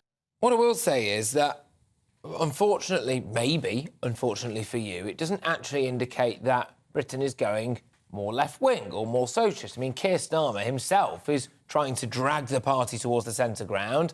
And a lot of people are saying that the second that Rishi Sunak decides to actually become a proper Conservative and have proper Conservative policies, the public might flock back to him and away from parties like Reform. So it doesn't necessarily represent an ideological shift in the country, does it, Paul? I think people want to change and they want to not have a risk. So what Starmer's strategy is all about is saying, look, Labour can run the country. We're perfectly competent. Rachel Reeves will be a great Chancellor of the Exchequer. No one's going to nationalise Sainsbury's or do anything daft. But you can take a risk on us because it'll be safe. And the strategy is, if the Tories want to go off to the right, as you suggest, and sort of try and scoop up those right-wing votes, then that makes the centre. I do get that. Yeah, OK, fine. I suppose I see what you mean. Because you think that some people might then leave the Tories and vote Labour. Yeah, all right, maybe. But I think that's right, and that's what you saw in the by-elections. I mean, we're not complacent and we're not jubilant today, but it is pretty solid. But even you have to concede it was a pretty good set of results for Labour. Hey, look, no, absolutely. But also, I think the answer for the Conservatives is staring them right in the face. I think a lot of people find it incredibly frustrating that you've got someone there who's just refusing to do what many people would regard it would take to go and win the next election.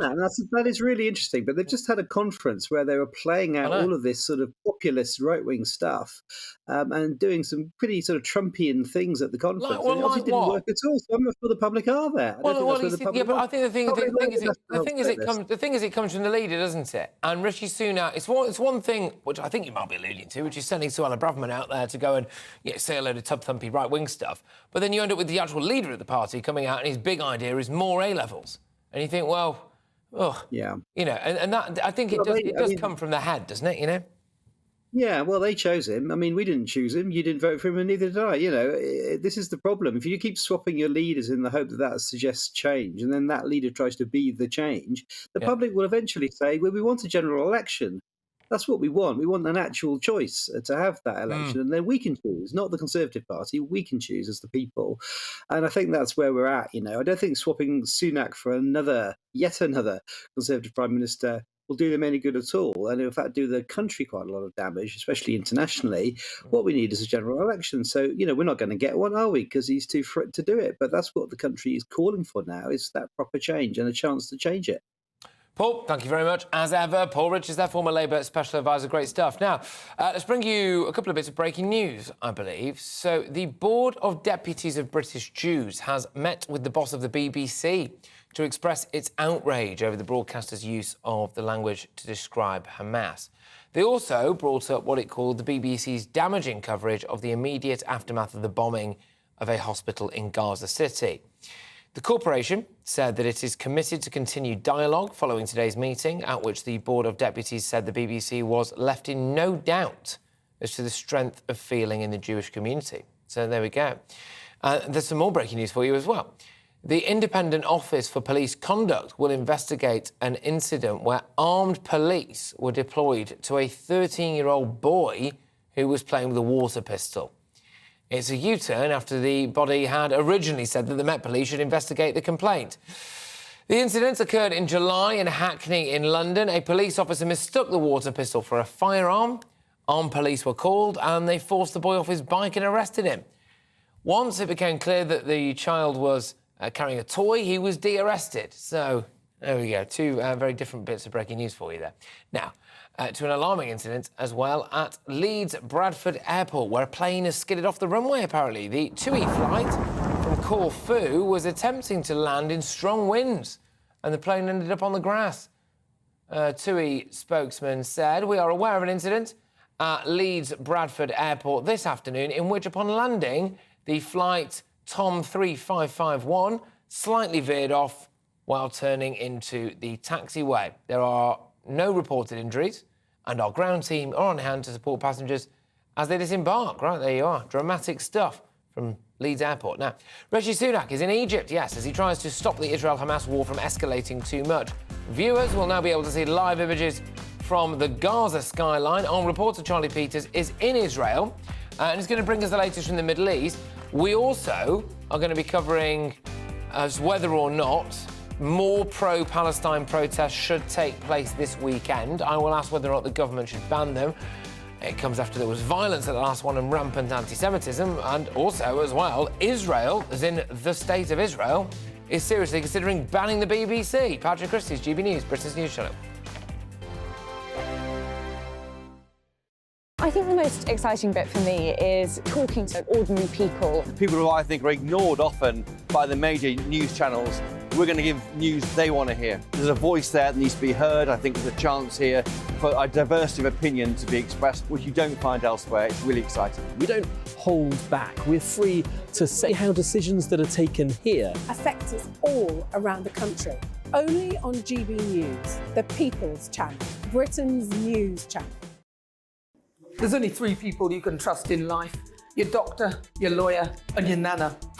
I'm not sure. So join me, Nana Aquia, at 3 p.m. every Saturday and Sunday, where we discuss the biggest topics of the weekend. Be ready for battle. Could you be quiet? What is this? It's my new It's teeth. your new It's- I teeth. know. I don't bite. Well, not without a good reason. Always honest, always fun. Every weekend at 3 p.m. on GB News, the People's Channel, Britain's news channel. So Jubes and Kerr, we tackle the issues of the day with real robust debate, both sides of the fence, battling it out with me in the middle with my forthright opinions and views. And often really interesting things happen because you start with a position and then by the end of the debate you find actually, well, I might not have thought about that one. What we need in this country is 2 new political parties. You should maybe think about doing a 2024 calendar. I'm Michelle Dewberry and I'm keeping you company right through until 7 o'clock this evening. GB News, the People's Channel, Britain's watching. Join us every night on GB News at 11 p.m. for Headliners, which is 3 top comedians going through the next day's news stories, which is exactly what you need, because when the establishment has gone crazy, you need some craziness to make sense of it. Headliners. You don't have to bother reading the newspaper. We've got it covered for you. Every night at 11 p.m. and repeated every morning at 5 a.m. We won't send you to sleep like some of the other paper review shows out there. So join us 11 p.m. every night on GB News. The People's Channel, Britain's news channel. GB News, unlike other broadcasters, isn't obsessed with the London-Westminster bubble. We think there's a nation beyond the M25, and that's why we talk about the issues that matter across the land. Join me on State of the Nation, 8 to 9 o'clock, Monday to Thursday, on GB News. Daisy's listening, and you should too. Every Sunday from 11, join Michael Portillo. There will be topical discussion, looking at the week before and the week to come. So kick back and relax at 11 a.m. on Sundays on GB News with me, Michael Portillo. GB News, the People's Channel, Britain's news channel. I'm Andrew Doyle. Join me at 7 o'clock every Sunday night for Free Speech Nation, the show where I tackle the week's biggest stories in politics and current affairs with the help of my 2 comedian panellists and a variety of special guests. Free Speech Nation, Sunday nights from 7 on GB News, the People's Channel, Britain's news channel. Nightmare commute. Kick it up a gear with me, Patrick Christys, at drive time, 3 till 6 p.m, Monday to Friday on GB News Radio. You can listen online and on DAB+, on the smart speaker app, and on the GB News app.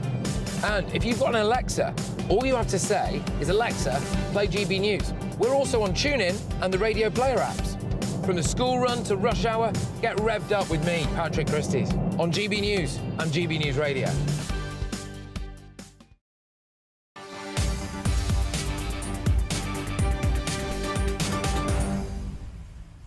4:26, you're watching or listening to Patrick Christys on GB News. In just a few moments' time, I will tell you about the Labour Council that's borrowing more than £35 million for migrant accommodation. So only refugees can stay there. Homeless Brits need not apply. 35 million quid plus a government grant takes the grand total to very close to £50 million. None of it for Brits, of course. But Rishi Sunak has met the Egyptian president today as he tries to prevent an escalation of conflict in the Middle East. Viewers can see live pictures from Gaza, there we go, as night begins to fall. The Israeli Defence Force has published new information on the hostages taken by Hamas. More than 20 of them are children. Rishi Sunak is hoping his diplomatic efforts could secure their release. Let's cross now to Tel Aviv and speak to our reporter, Charlie Peters. So, Rishi Sunak hoping to get some of those hostages released. To be honest, it's been quite quiet about the hostages for a while, ominously so. Yeah, this afternoon's update from the IDF was a significant step insofar as they're actually talking about the hostages in detail, because so far much of that information has been extremely vague. So to hear that over 20 of them are under 18, children being held by Hamas, and also that up to 20 at least are also over the age of 60, so many elderly people also being kept by the terror group in the Gaza Strip. But Rishi Sunak, the primary aim, I imagine, of his visit to Cairo today with his counterpart El-Sisi is to discuss the flow of humanitarian aid into the Gaza Strip.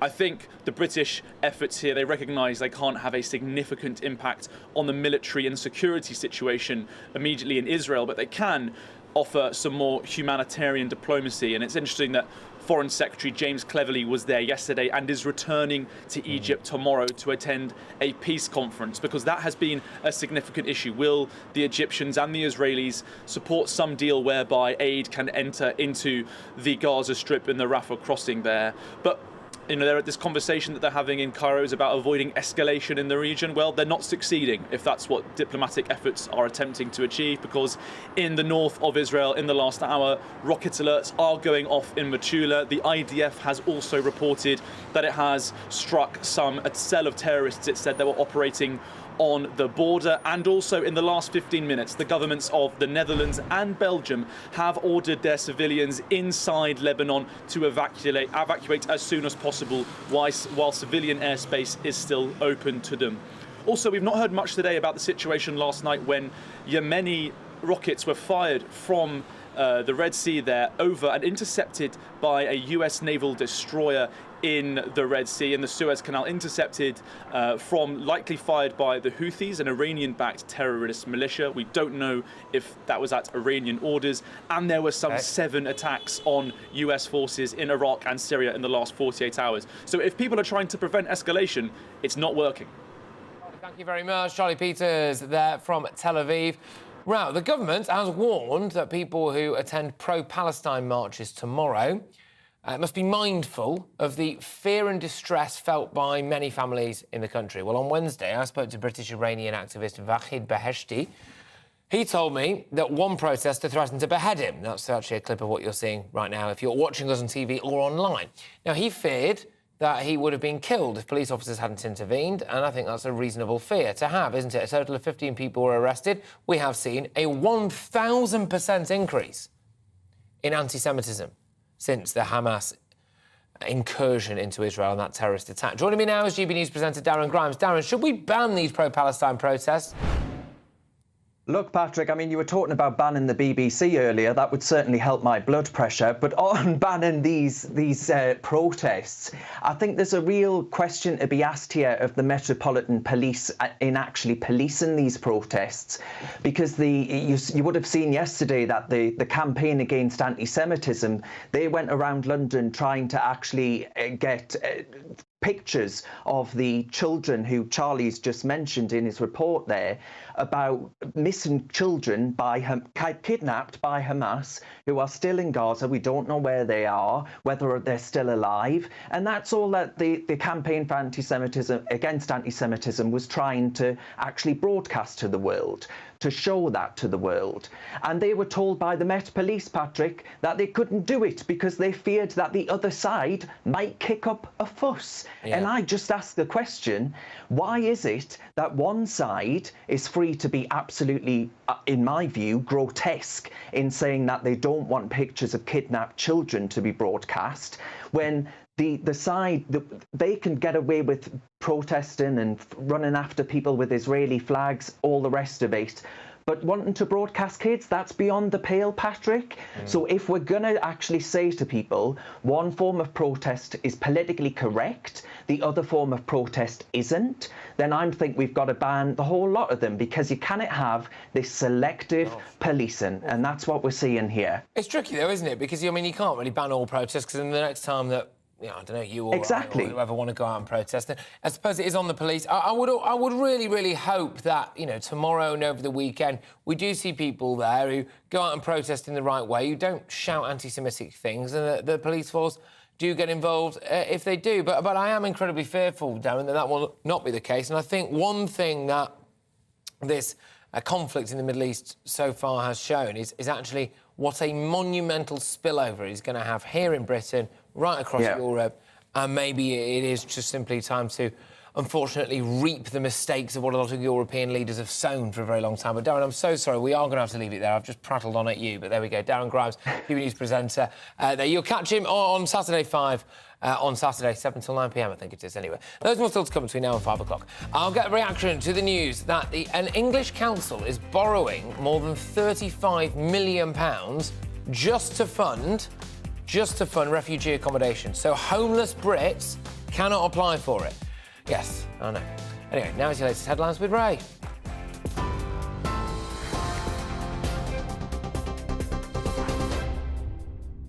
Thanks, Patrick. 4:33, our top stories. Egypt says it's not to blame for the closure of the Rafah crossing, which is delaying the delivery of humanitarian aid to Palestinians. The United Nations says it's actively engaging with all parties involved so that a meaningful number of trucks carrying food and water can enter Gaza every day. Well, meanwhile, the Prime Minister, Rishi Sunak, has praised Egypt for its efforts in trying to deliver aid to civilians in Gaza. After meeting the country's president, he described Palestinians as victims of Hamas too. And back here, Sir Keir Starmer says former Tory voters have put their trust and their confidence in Labour after the party won 2 by-elections. In Tamworth, Sarah Edwards overturned a Conservative majority of more than 19,000, and Alistair Straffen took Mid-Bedfordshire with a swing of more than 20%. You can get more on all of those stories on our website, gbnews.com.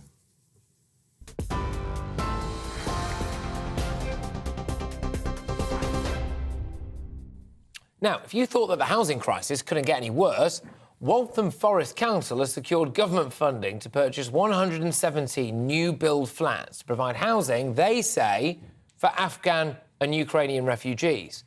Well, £15 million in government funding will be allocated for the refugee housing and an additional £38 million in borrowing to buy 2 more blocks. This, surely, is utterly ridiculous. I mean, how much is this thing going to cost us? Well, that amount of money that I've just said there. But obviously this initiative is the council's dedication to addressing the refugee crisis, right?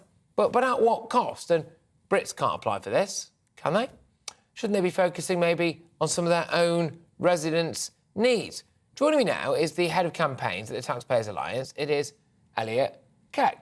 Elliot, thank you very much. Taxpayers, I think, will be rightly concerned that we appear to have a council here that is throwing millions and millions and millions of pounds here at housing accommodation that is only going to be for refugees. Absolutely. I think it's an important reminder of exactly why people have concerns over the number of migrants, whether refugees or economic migrants that come to the United Kingdom. We obviously saw that record number of 606,000 last year. And listen, we already know that we're not building enough for the people that live here already. We don't have enough housing. Yeah. And you can now see the additional pressures are being placed in an area, Waltham Forest, that is already hugely expensive. Average house prices of about £550,000, and you can see the pressure that it's going to be placing. Exactly, and some of these flats, I mean, we'll be able to see if you're watching us online or on YouTube or whatever there, you know, nice, new-looking accommodation. Yeah.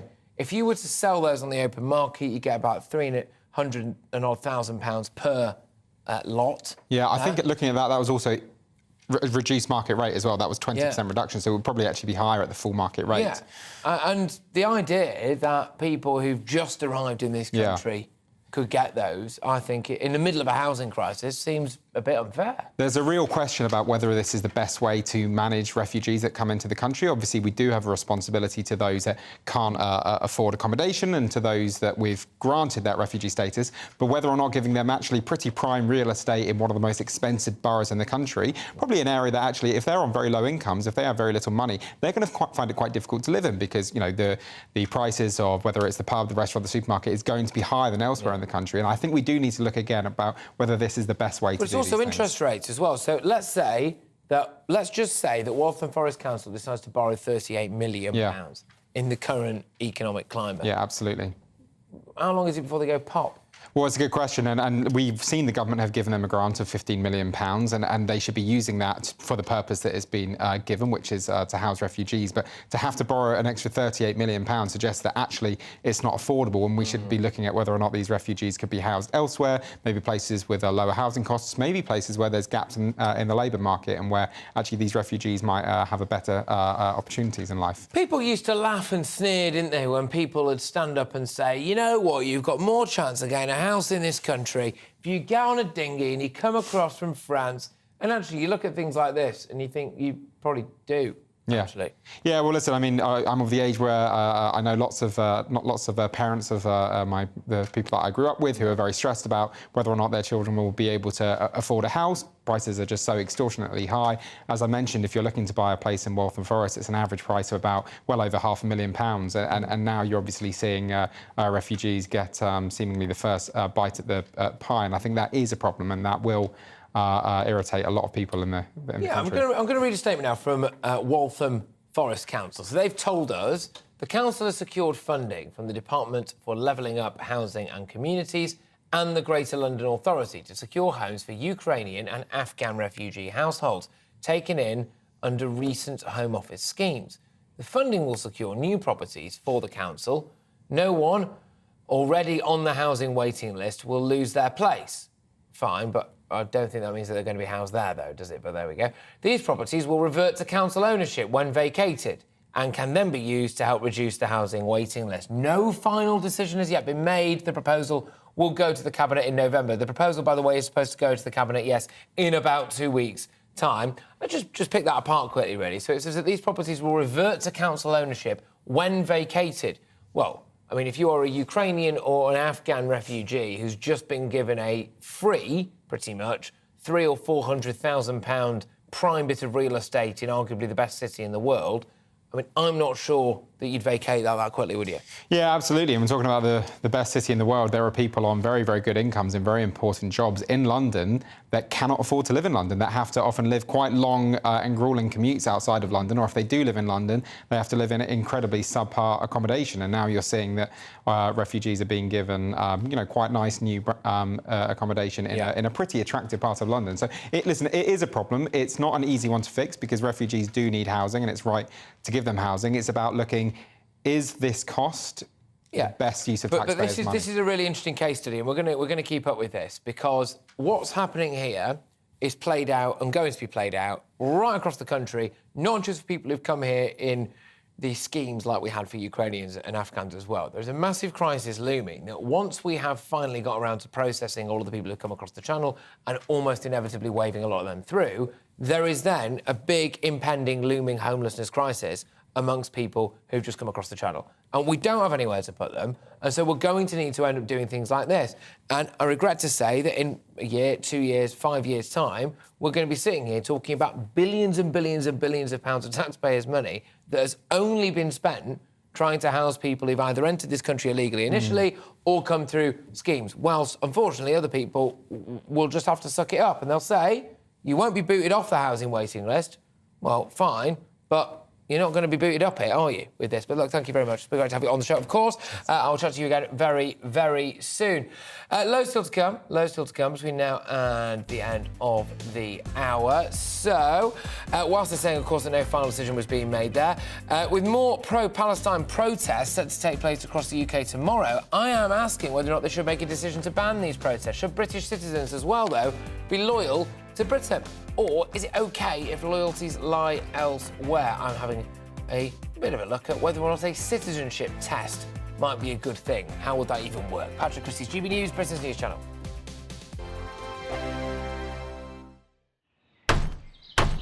Who is it? We're here for the show.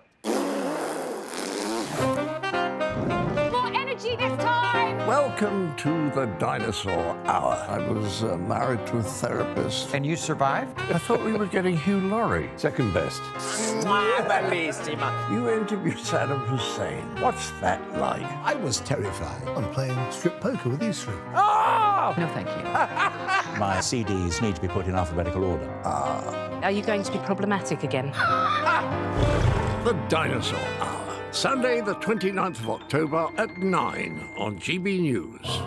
What you get for breakfast is something that, if we do our jobs right, you will wake up to news that you didn't know the night before. It's a conversation. It's not just me and Eamon. We want to get to know you, and we want you to get to know us. From 6 is Breakfast with Eamon and Isabel. Monday to Thursdays on GB News. Britain's news channel. People in Britain, they love free speech, but they also love fair play. I don't care if I'm speaking somebody from a trade union, from the Labour Party, somebody from the SNP. And I think the viewers like to see that actually we can challenge one another, but in a positive way. We think we ask the questions that people want to ask, and often we ask the questions that we wanted to ask in Parliament but never got the chance to ask. So join us every Saturday, 10 a.m. till noon on GB News, Britain's news channel. Nightmare commute. Kick it up a gear with me, Patrick Christys, at drive time, 3 till 6 p.m, Monday to Friday on GB News Radio. You can listen online and on DAB+, on the smart speaker app, and on the GB News app. And if you've got an Alexa, all you have to say is, Alexa, play GB News. We're also on TuneIn and the Radio Player apps. From the school run to rush hour, get revved up with me, Patrick Christys, on GB News and GB News Radio. Tired of the usual focus-tested, pre-prepared Westminster runaround? Well, so am I. So you want higher taxes? Is your department to blame for this? Are you rethinking this policy? Every Sunday at 9:30, I'll be sitting down with those in power to get the truth about the issues affecting you. Let's be honest, we've known about the cost pressures of this project for years, not months. That's the Camilla Tominey Show, a politics show with personality. On GB News, the People's Channel, Britain's news channel. Now then, Lee Anderson here. Join me on GB News on my show, The Real World, every Friday at 7 p.m. I'm not eating bloody cat. Are you Delicious. mental? Open your mouth. OK, here comes a train. Reminds me of the scene in Singing in the Rain. Adam, is that a good one? Whoa! Join me at 7 on GB News, Britain's news channel. When the news happens, it happens here. And really important breaking news. Breaking news this morning. On TV, radio and online, the news starts here on Britain's Newsroom. All the biggest stories and the answers that you need from across the UK and beyond. Join Britain's Newsroom from 9:30 on GB News. The People's Channel, Britain's news channel. GB News, unlike other broadcasters, isn't obsessed with the London-Westminster bubble. We think there's a nation beyond the M25, and that's why we talk about the issues that matter across the land. Join me on State of the Nation, 8 to 9 o'clock, Monday to Thursday, on GB News. Daisy's listening, and you should too. On Mark Dolan tonight in My Big Opinion, following the Tories' double by-election loss, a Labour government is coming. Be careful what you wish for. In my take at 10, with the world on the brink of war, we need a proper leader in the White House. Joe Biden must be impeached on the grounds of ill health. My Mark Meets guest is TV and radio legend Pat Sharp. Plus, Mike Parry, Edwina Curry, tomorrow's papers and my top pundits. We're live from 9.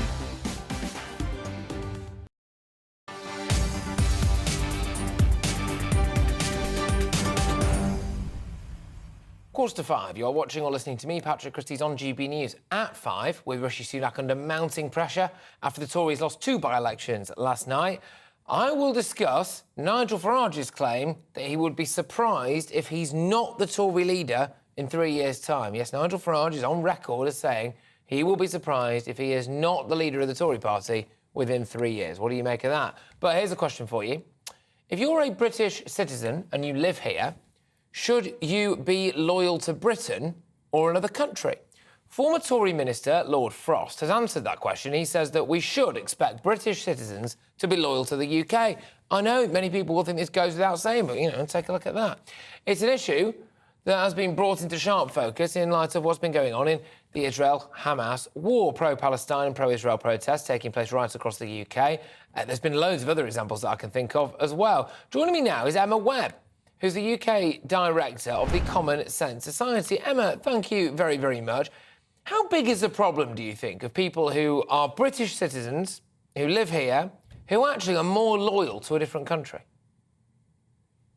I think that what we're seeing is it's something that people have been warning about for a very, very long time, which is that if you import the world into your country and you have a system that is founded on multiculturalism, so you have what has been described as plural monoculturalism, where you have all of these communities that live side by side, there's no real need to integrate, there's no sense of citizenship being something other than a piece of paper, there's no real sense of a shared home, no cohesive identity, that of course you end up with these sorts of small pockets of people who are still very tied to the places where they came from. And therefore, if you import the world, you also import the conflicts of the world into your domestic politics. And I think that's what we've seen playing out on the streets over the last week or so.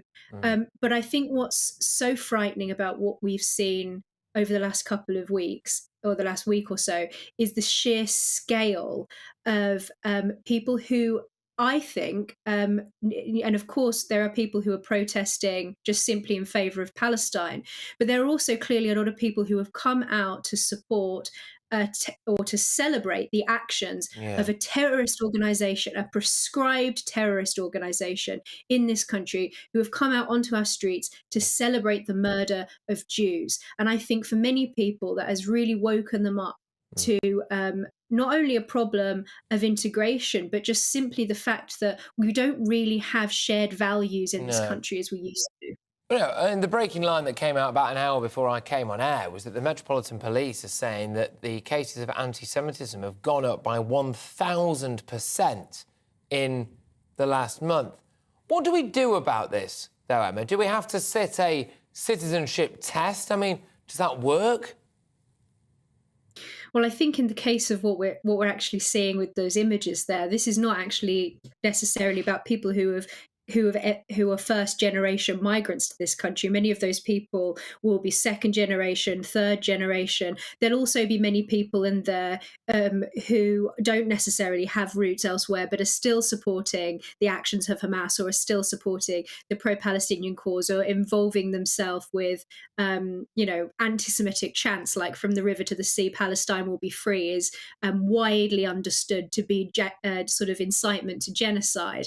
So I think that there are all sorts of people that are involved in this. I don't think necessarily, yes, a citizenship test of some description was kind of a no-brainer, but I think the problem is a much, much bigger issue than that. OK, all right. And there doesn't appear to be too much that can actually be done about it now. Do you think it's irreversible?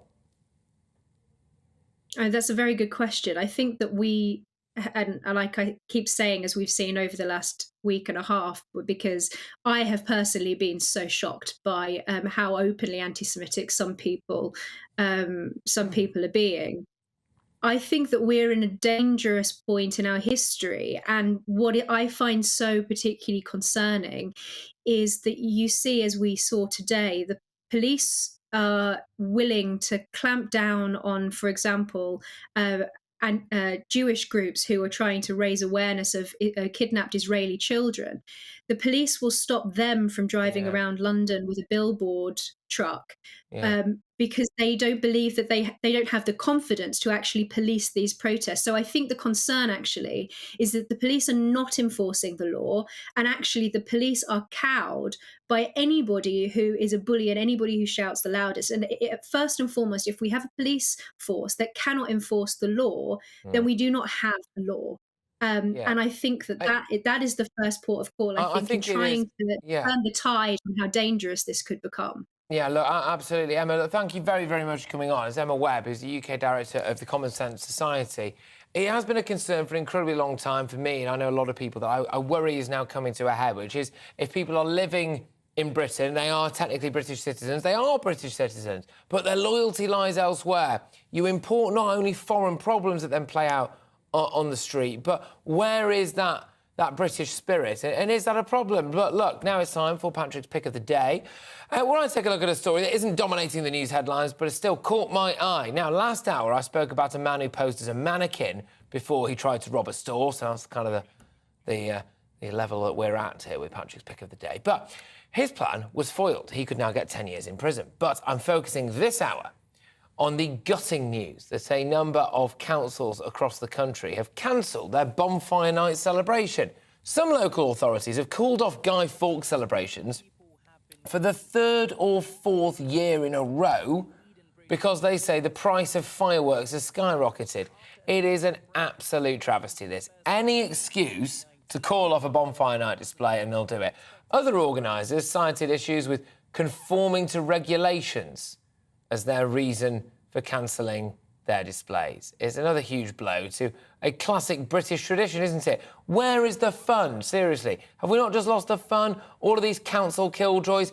You know how they say as well, oh, gosh, we haven't got the money. I tell you what, all right, if we had an LGBTQ plus Pride night that involved fireworks, they'd find the money for that, wouldn't they? You absolutely guarantee it. It'd be the biggest firework display you've ever seen in your life if it was one of those things. If it was an opportunity to virtue signal at all, they'd find the money for it, wouldn't they? I mean, there's a council there, Waltham Forest, has got £35 million that it's going to borrow in order to try to house a certain group of people. You know, we can't find a few thousand quid, can we, elsewhere in the country to let off a few fireworks so children can celebrate Bonfire night? I mean, come on. gbviews@gbnews.com is that email address. I want to hear from you. Loads of you getting in touch about the topic that I'm going to be talking about when I come back, which is Rishi Sunak. He's under mounting pressure after the Labour Party managed to overturn huge Tory majorities to win 2 by-elections last night. And I am asking, is Rishi Sunak the right man to lead the Tories into the next election? But get this, Nigel Farage has said that he would be surprised if he's not the Tory leader by 2026. I will also be discussing Israel, apparently considering banning the BBC, as is also after a Jewish community group attended a meeting at the BBC and told them in no uncertain terms how disappointed they've been with their coverage of Israel-Palestine. I'll be talking about that and much, much more. That is just an hour away. Patrick Christys, right here on GB News. We are Britain's news channel. Stay tuned.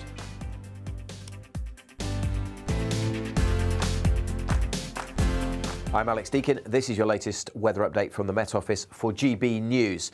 A new red weather warning was issued earlier today, again covering parts of eastern Scotland for the whole of Saturday. For the rest of today, the warnings are amber and yellow. Still a considerable risk of flooding problems, particularly with the heavy rain over northeast England, but it's pushing back now into eastern Scotland, and that is the problem as the rain starts to pep up again here through the night and during Saturday with those strong winds and extra hazard just feeding in the moisture to that part of the world that's already seen significant flooding. Some drier spells further south, quite a mild night here, but it's really the rain that we need to focus on because it keeps coming across eastern Scotland during Saturday. So again, exacerbating the flooding. A red warning means there is a risk to life. There are many other weather warnings in place across the UK, so please do check out the Met Office website for the details on those.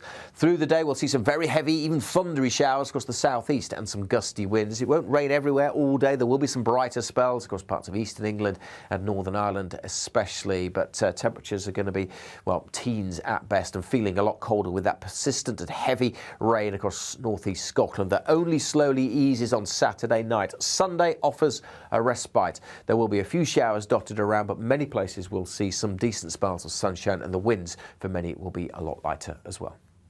Goodbye.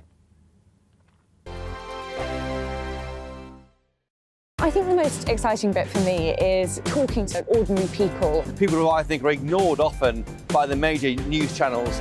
We're going to give news they want to hear. There's a voice there that needs to be heard. I think there's a chance here for a diversity of opinion to be expressed, which you don't find elsewhere. It's really exciting. We don't hold back. We're free to say how decisions that are taken here affect us all around the country.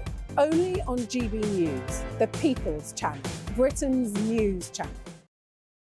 There's only 3 people you can trust in life. Your doctor, your lawyer, and your nana.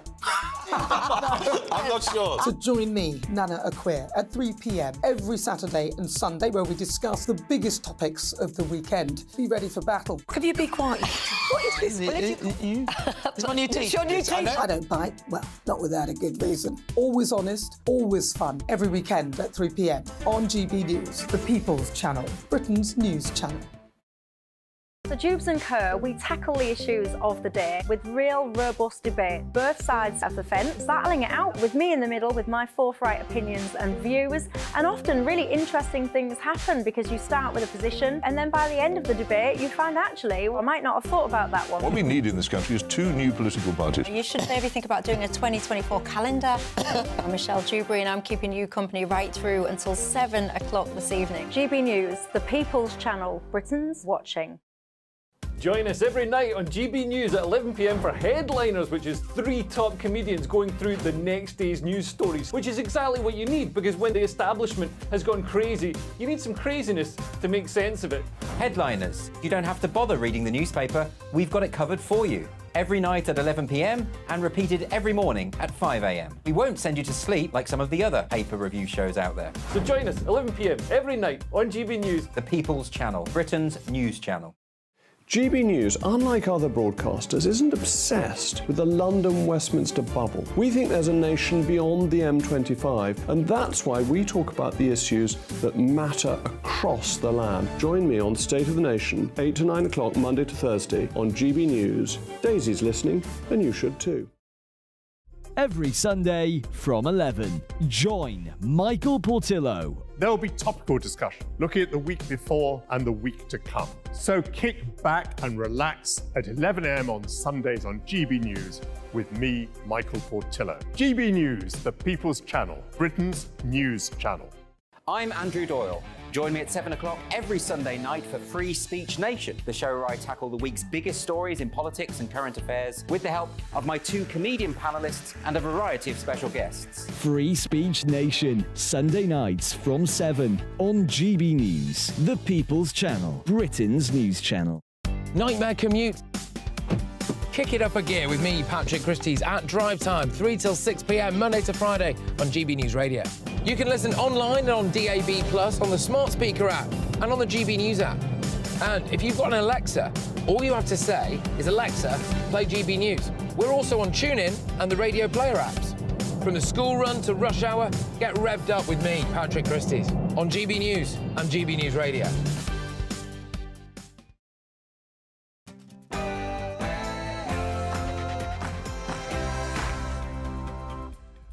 Good evening, it's 5 p.m, it's Patrick Christys, it's GB News. And Rishi Sunak was skewered last night in a couple of by-elections. I'm asking whether or not there is still time for him to step aside or be booted out and have somebody else in charge of the Conservative Party. Somebody, maybe, like this man. Well, Nigel Farage has actually come out and said that he'd be amazed if he wasn't in charge of the Tory party within 3 years' time. Do you think he's having a bit of fun, or do you think he means it? But I'll tell you something that is very serious.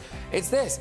It is that Israel could well ban the BBC from being within that country and broadcasting within that country. Why? Well, because they're very disappointed with the alleged slant that they appear to be putting on their coverage.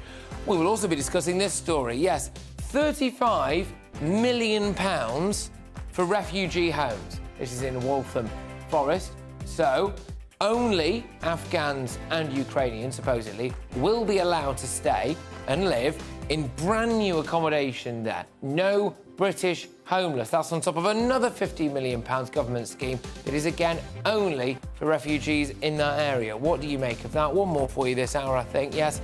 Hospitals, rack and ruin. Find out the full amount of hospitals that are actually struggling with this dodgy concrete. We all remember the dodgy concrete from the schools, don't we? Well, yes, this is about hospitals. The thing with schools is, as bad as it is, you can evacuate them.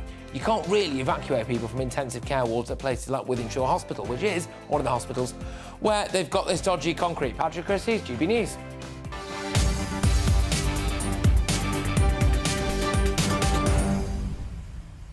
Email me, gbviews@gbnews.com. Heck of a lot to go at there. I want to know from you, do you think it's right that councils can spend around £50 million on accommodation that is just for people who were not born in this country? Brits need not apply. gbviews@gbnews.com. But right now, it's your headlines with Ray.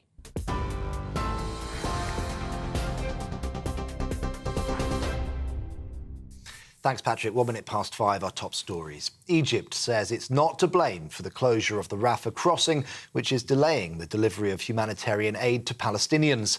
The country's foreign ministry says as far as it's concerned, the crossing is open and they're not preventing third country nationals from leaving Gaza.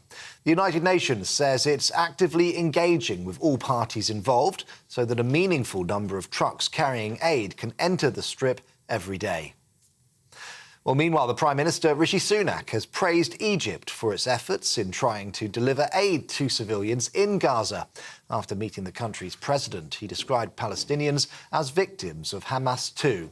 They also discussed efforts to prevent the spread of violence in the region. Labour leader Sir Keir Starmer says that needs to be a priority. I think any effort to ensure there isn't any escalation is obviously welcome. I think there are two priorities now, urgent priorities. The first is Hamas must release the hostages who are being held in Gaza. And secondly, urgently, we need that humanitarian aid to get in. The food, the water, the fuel, the medicines. Obviously, there's been some progress.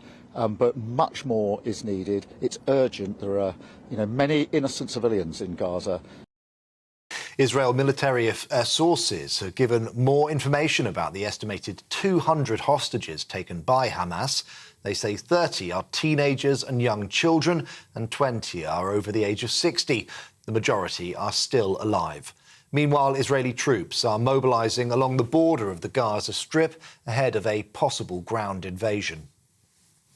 Sir Keir Starmer says former Tory voters have put their trust and their confidence in the Labour Party after they overturned Conservative majorities to win 2 by-elections. A warning for those watching on television. The following footage contains flashing images. Now, in Tamworth, Sarah Edwards overturned a Conservative majority of more than 19,000.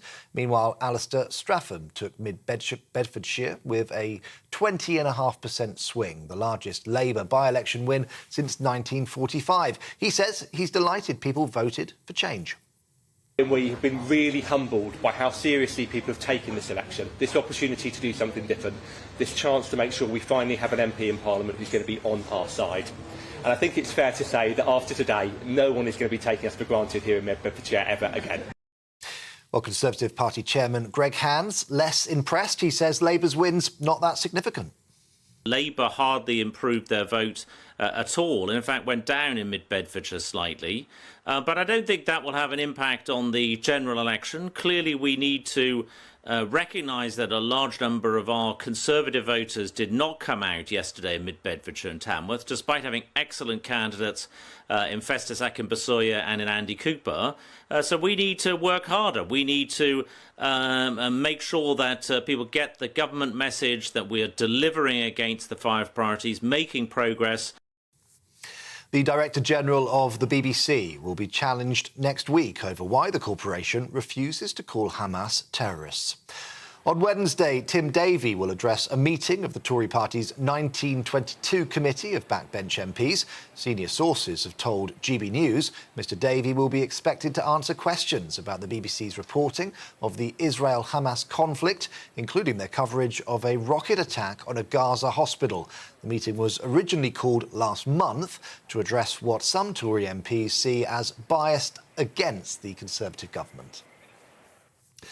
More than 1,600 suspected members of County Line's drug gangs have been arrested across England and Wales. The operation seized Class A drugs worth more than £1 million. Around 58 children have been referred to safeguarding services over concerns of possible exploitation. The action also closed 250 phone lines and seized more than 400 weapons. West Mercia Police says a man in his 60s has died after getting caught in fast-flowing floodwater in Shropshire. He's believed to be the 3rd fatality as Storm Babette continues to cause severe weather conditions. This afternoon, a passenger plane came off the runway at Leeds Bradford Airport while landing in those windy conditions. The Met Office has issued a new 24-hour red weather warning in central and north-east Scotland as further heavy rainfall is expected. This is GB News across the UK on television, in your car, on digital radio and on your smart speaker by saying, play GB News. Now let's get straight back to Patrick.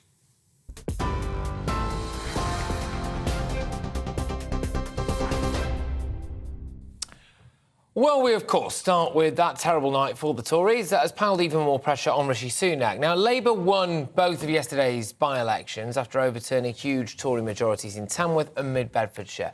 In a few minutes' time, Rishi Sunak in a few moments ago, Rishi Sunak did say that the defeat was disappointing, but said that there were calls for local factors at play as well. I spoke earlier to Conservative MP Ranil Jayawardena last night. Crucially, this was before the by-election results were announced, and I asked him whether Rishi Sunak was still the right man to lead the Tories. I think everyone in the Conservative Party is united that there is no more leadership change. Rishi Sunak is the Prime Minister. He is the leader. He's got to lead us into the election. But the big, important thing is we've got to have proper Conservative policy. We've actually got to get on and do things that separate us from the socialists and the other leftists. Yes, indeed. So there we go. But it's a lot more complicated than meets the eye, OK? So it isn't just as simple as the Conservatives getting battered by Labour. A lot of traditional Conservative voters went out and voted for parties like Reform. But one man who has painted a very bleak picture for the Tories is my fellow GB News presenter, Nigel Farage, because he wrote on X or Twitter, whatever you want to call it, the huge wins for Labour in the by-elections overnight confirms what I've said before. The Tories are headed for a deserved electoral disaster. And Nigel didn't exactly make life easier for Rishi Sunak earlier this week with a comment that might have just hinted about his future plans. He told the Politics Home website, "I'd be very surprised if I were not Conservative leader by 2026. Very surprised." Well, it must be said that Nigel said that he was serious about becoming the Tory leader, but later said that his comment was in jest. I'm not sure about that. Well, should Nigel Farage be the next leader of the Conservative Party? To debate this, I'm joined by political commentator Alex Armstrong and former Labour spokesman James Matthewson. Thank you both very, very much. Alex, I'll start with you. Nigel Farage, next Tory leader? Oh, I'd love it. I'd love him to be the Tory leader. I think Greg Hands was right when he's talking about the by-elections there. We've seen a massive dissatisfied Tory base. I mean, we're talking down numbers of like Tamworth down 21,000, missing 21,000 votes. Voters just aren't turning out for the Tories. We're seeing Reform picking up some of those votes that would have kept the Tories in power, which says a little bit about what the traditional Conservative Party roots really, really want. I mean, Nigel's a true Conservative. That's what conservatism's about. We need to have someone who's going to deliver for Conservatives in this country, not this sort of corporate Rishi Sunak style David Cameron corporatism that we've all got very bored of. James, I mean, you look absolutely stunned there at the idea of a Nigel Farage Conservative Party.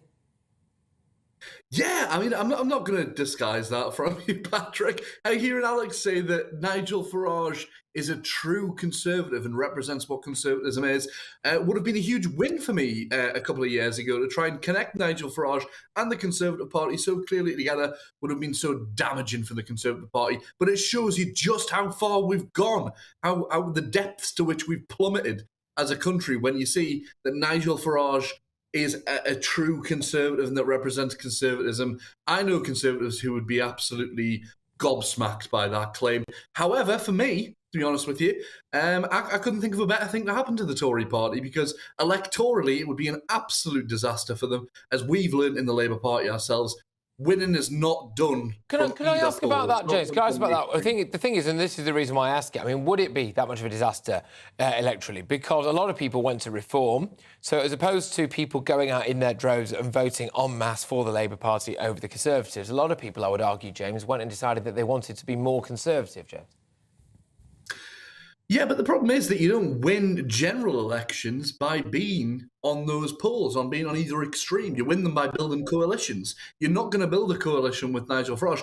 Allow me to be generous for a moment, because it's not my nature to try and give the Tory party advice that's useful. It's actually the opposite of what I would like to do, really. But it is absolutely not the way to win an election, to go to either extreme, as the Labour Party has learned in our recent history as well. Alex, can I just say, is that true, actually? Because, I mean, Britain is not a socialist country, but it's potentially about to vote for a chap who I think is quite socialist, ironically because our Conservative leader is not Conservative enough, which is weird, but I think true.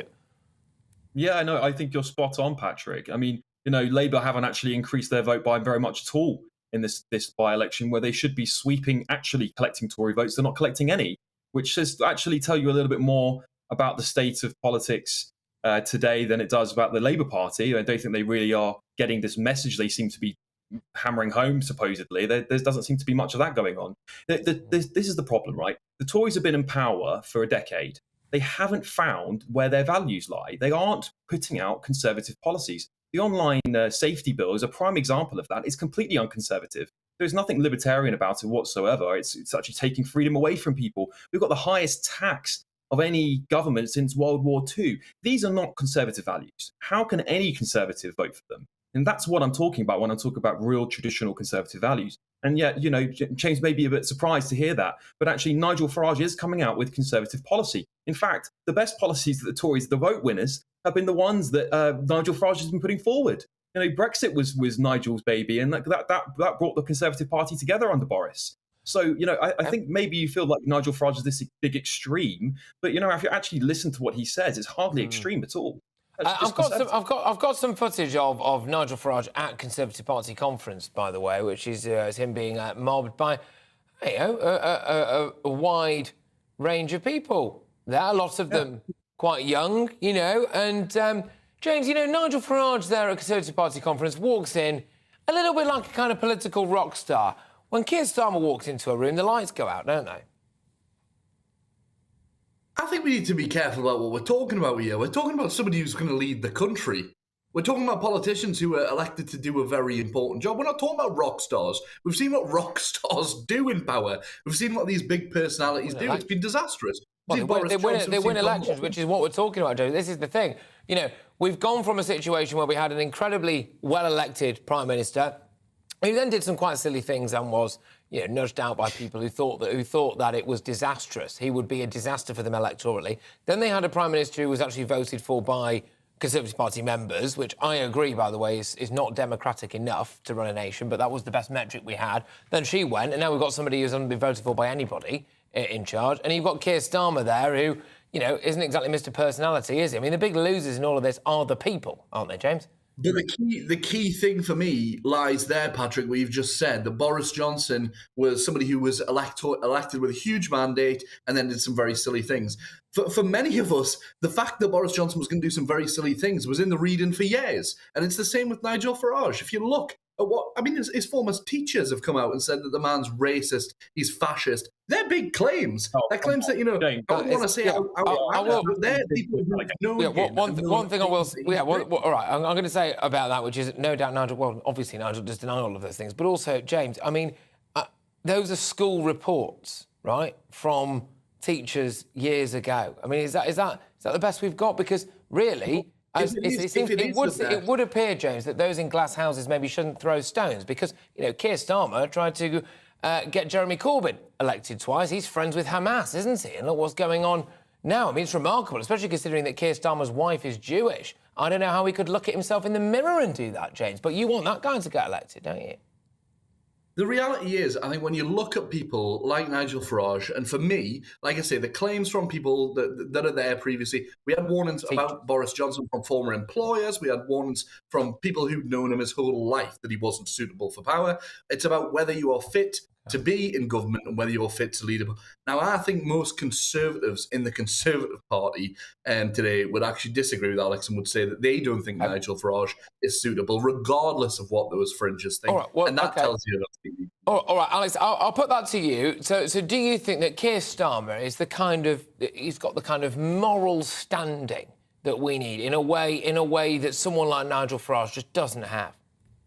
No, I mean, I don't think most people know what Keir Starmer's values or his morals even are, frankly. I mean, he's just more of the same, isn't he? This is why he's not an inspiring leader. It's why he's not seeing massive increases in his vote share, in the votes that he's getting in his by-elections. He should be wiping the floor with the Tory base right now, and unfortunately, he's not. And in fact, I saw the great graphic that the BBC put up while he was giving his presentation at the Labour Party conference. And that, quite frankly, I think the biggest word was "don't know" behind him, which says a lot about Keir Starmer, frankly. Nigel Farage inspires young people, he inspires people from across the country, and he actually does speak on behalf of the working class. The biggest problem Labour has is that they've forgotten who the working class are. They preach to these virtue signalling organisations and people like Jeremy Corbyn, who are massively extremely on the left, BLM, they've got Keir Starmer taking a knee. You've got him out there going we encourage Just Stop Oil. These things are massively out of touch with the working class. So the Labour Party is just more of the same of the Tories right now. And I think you were speaking to an MP earlier on, Patrick, who nailed it. He said, that we actually need to put up some Conservative Party policies. Well, what have they been doing? They are the Conservative Party. Nigel is being the staple for the Tories for the last few years on their own policies. James, is it a little bit bleak? Well, we saw some pictures of mid-Bedfordshire there, and you've got Keir Starmer standing next to kind of quite a dorky-looking eco-loon, some would say. Is that really the way that the Labour Party wants to connect with working-class voters? Is it just maybe depressing for you that Nigel connects more with working-class voters? Well, let me tell you, as a working-class voter myself from the northeast of England, that's categorically untrue. And as somebody who's most of my family voted to leave, a lot of my friends voted to leave, and then I've always from day one said to them, that their voices should be listened to and respected, and the reasons as to why they did so should be respected. That I find categorically fascinating that Nigel Farage seems to be painted as somebody who was the champion of that when they themselves, many of the people I know who voted leave, look at Farage as a caricature of that movement and a joke, and that actually, the more sensible elements of those leave voting movements don't want to associate themselves with Nigel Farage because he's not in touch with true working class values. Okay. He thinks he knows what they are, and he's not. That's interesting because one of the reasons why, we have straps like that below there, Farage for PM, and we talk about Rishi Sunak struggling at the minute and whether or not Keir Starmer's going to struggle, whether or not Keir Starmer would really win the next general election or whether it would just be that there's general apathy towards Conservatives. There is a sense that Nigel Farage would do better in the red wall, Alex. Do you buy that? Because obviously James thinks that's complete rubbish. Yeah, well, I tend not to base other people's opinions on my own. But Keir Starmer couldn't even define what working class was on TV the other day. I was on LBC, I think he was. He couldn't even define what working class was. Rishi Sunak's never had a working class friend either, though, has he? To be fair. Well, that's very true, and I don't think Rishi Sunak pretends to know what working class means. Yeah. But Nigel Farage clearly does. And, he is one of the most popular unelected politicians in this country by far. I think he's in the top 4, actually. And, he's the only person you see out in the pub, out there talking to people on the street. And he seems to be very, very popular with the working class people. So, I wouldn't suggest that my own opinions are representative of the working class. But I certainly think from speaking to my friends and family who are very much working class, he's extremely popular because he says it as it is. They've had enough of it. Go on, James. Final word to you. Final word to you, James. Go on. Complete nonsense and ignorance to say that a man walks into a pub and he represents the working class. It's offensive to working class communities in the northeast. It's offensive to everybody. That's not what I said. In the vote lead. At the end of the day, Nigel Farage inspires one thing in this country, and it's division. Oh, chaps. Well, I tell you what, it's a good debate. Thank you very much, both of you. Always a pleasure to have you on the show. As political commentator, Alex Armstrong, a former Labour spokesman, James Matthewson as well. Great stuff. Thank you very much. Now, loads more on this story on our website. You go to gbnews.com. It's the fastest growing national news site in the country. All the best analysis, big opinion and the latest breaking news. But check this out. It's an alarming incident at Leeds Bradford Airport where a plane has skidded off the runway. So the TUI flight from Corfu was attempting to land in strong winds, but the plane ended up on the grass. A TUI spokesman said, "We are aware of an incident at Leeds Bradford Airport this afternoon in which, upon landing, flight Tom 3551 slightly veered off while turning into the taxiway. There were no reported injuries, and our ground team are on hand to support passengers as they disembark." That'd be absolutely terrifying, though, wouldn't it? Say it veered off slightly.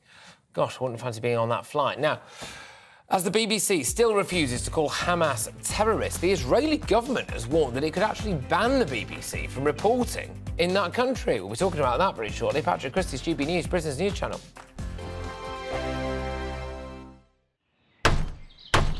Who is it? We're here for the show. More energy this time! Welcome to the Dinosaur Hour. I was married to a therapist. And you survived? I thought we were getting Hugh Laurie. Second best.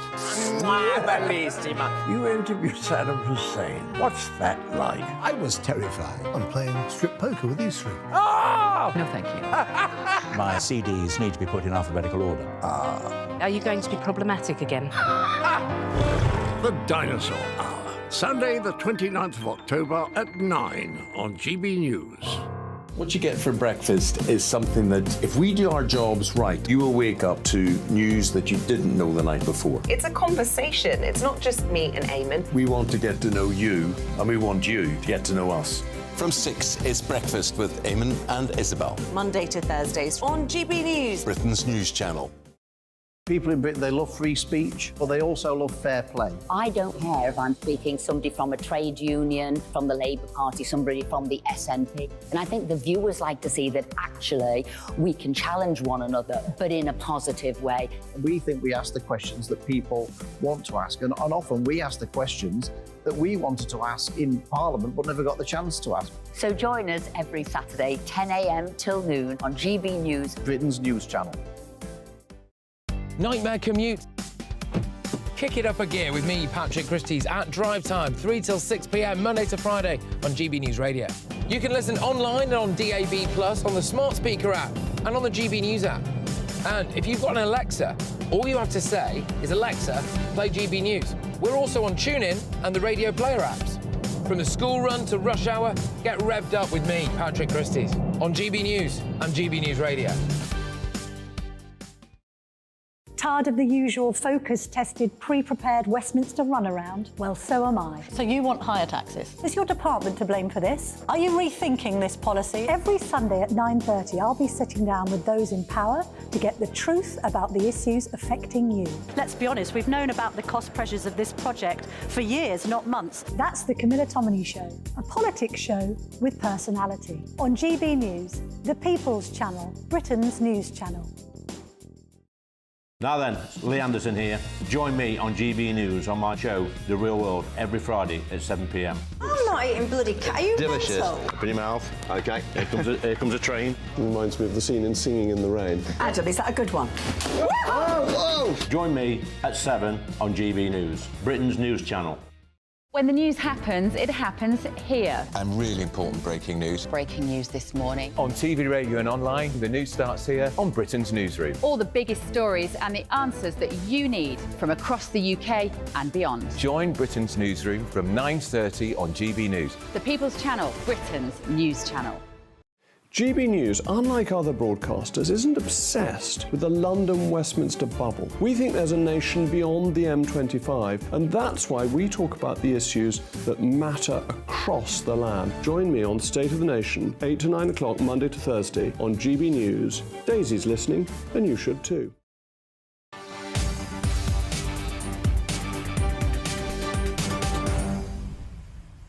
24 minutes past 5. You're watching or listening to me, Patrick Christys, on GB News. In a few moments, I will tell you about the Labour Council that's borrowing more than £35 million just for migrant accommodation. But Rishi Sunak has met the Egyptian president today as he tries to prevent an escalation in the conflict in the Middle East. Meanwhile, the Israeli Defence Force has unequivocally stated that a Greek Orthodox church that was hit in a raid last night was not the target of the strike. Let's cross now to Tel Aviv and speak to our reporter, Charlie Peters.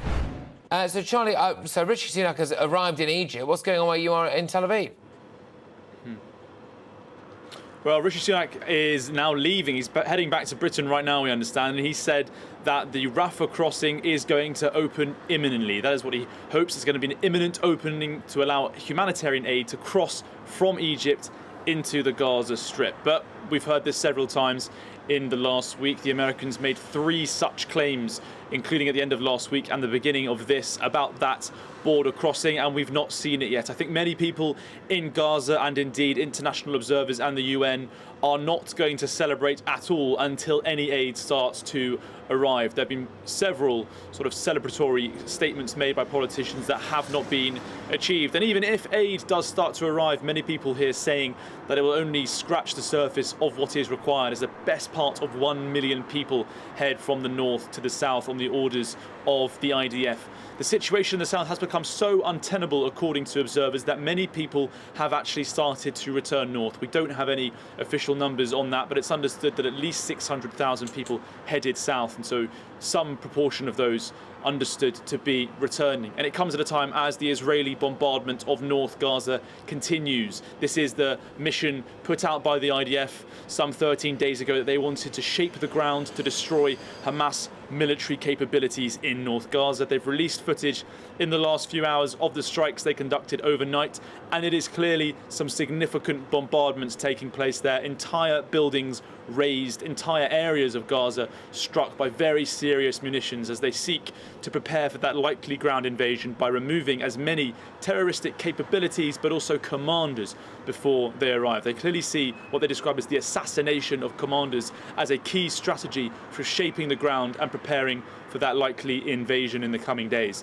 So the news from Rishi Sunak that he believes there is an imminent opening of that Rafah crossing, well, we'll just have to wait and see. We do know that the Foreign Secretary, James Cleverly, will be here tomorrow for a Cairo peace summit alongside leaders from Japan, Bahrain and Italy. So we'll see if there's further pressure put on the Egyptians and the Israelis tomorrow as news of that potential border crossing continues to arrive to us. So we'll keep you updated on the latest as we wait for that first bit of aid to finally enter the Gaza Strip. Charlie Peters there in Tel Aviv, thank you very, very much. Now, you might have noticed that we are calling Hamas terrorists because that's what they are. But almost a fortnight after they massacred more than 1,400 people in Israel, the BBC is still refusing to use the word terrorist. The Board of Deputies of British Jews has now met with the boss of the BBC to express outrage over the broadcaster's use of language to describe Hamas and its damaging coverage of the immediate aftermath of the bombing of a hospital in Gaza City. Now, it's being reported that Israel could ban the Beeb after this sordid controversy. Yes, Israel is genuinely apparently considering banning the BBC. Joining me now, his former BBC producer is David Keatley. Thank you very much, David. Great to have you on the show. What do you make of this, then? I mean, do you think the BBC... It's not a great look for the BBC. I don't really think the BBC is having a great war, is it, so far?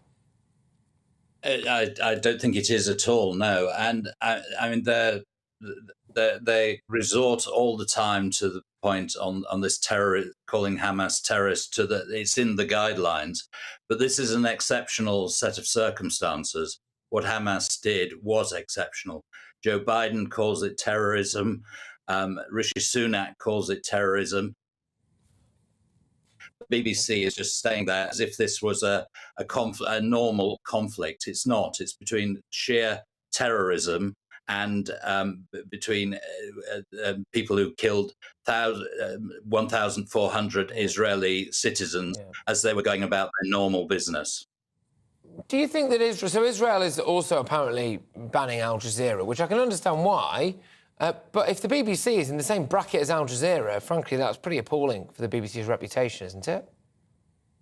I think it is, yes, and it's an indication of how bullheaded they are being here. Their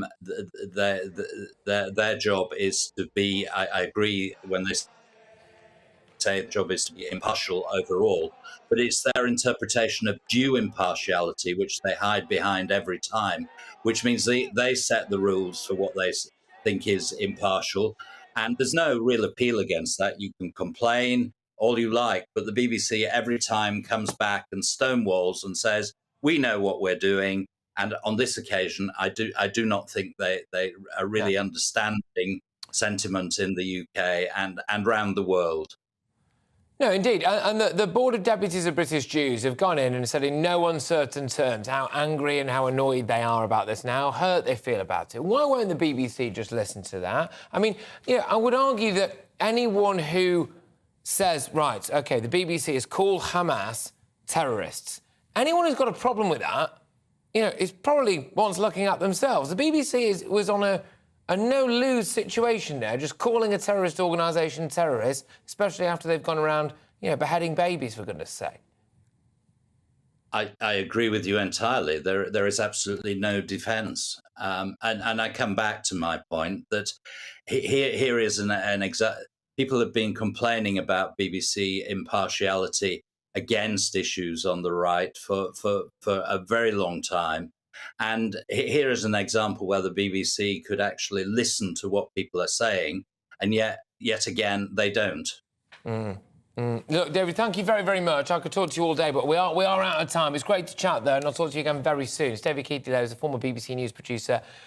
There we go. Now, loads more still to come between now and 5. I will get the reaction of the news that an English council is apparently borrowing more than £35 million just for refugee accommodation, so Brits need not apply. But first, it's your headlines with Ray Addison.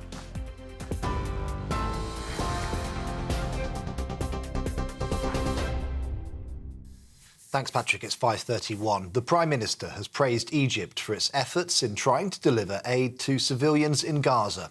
After meeting the country's president, Rishi Sunak said Palestinians are also victims of Hamas and expressed his condolences for the loss of lives. He also stressed the importance of opening a safe corridor to Gaza.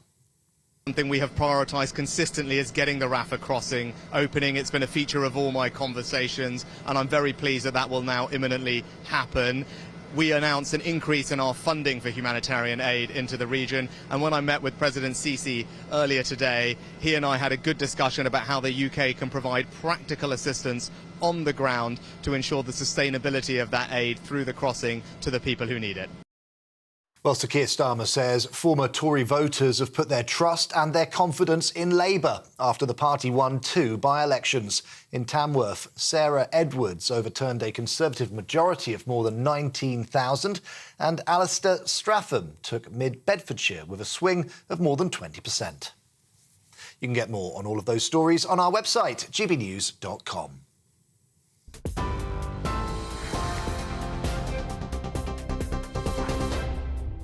For a valuable legacy your family can own, gold coins will always shine bright. Rosalind Gold proudly sponsors the GB News Financial Report.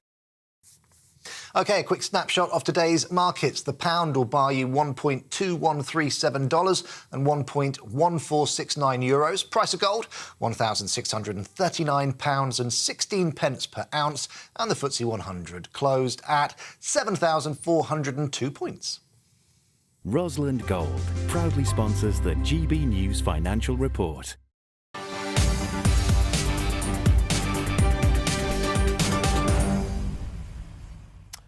Rishi Sunak has met the Palestinian President Mahmoud Abbas today as he tries to stop an escalation in the conflict in the Middle East. And we can hear from the Prime Minister now. Last 48 hours, I've been to 3 different countries and met 6 different leaders, including Prime Minister Netanyahu and President Abbas, to discuss the situation in Israel and Gaza. This is a region in mourning, so first and foremost I wanted to express my condolences to all those affected. We've also made good progress on tangible areas like ensuring access for humanitarian aid to those who need it. But most importantly, in a situation like this, it's important to intensify dialogue because we all have a shared interest in peace and stability in this region. Well, when this crisis unfolded, one thing we have prioritised consistently is getting the Rafah crossing opening. It's been a feature of all my conversations, and I'm very pleased that that will now imminently happen.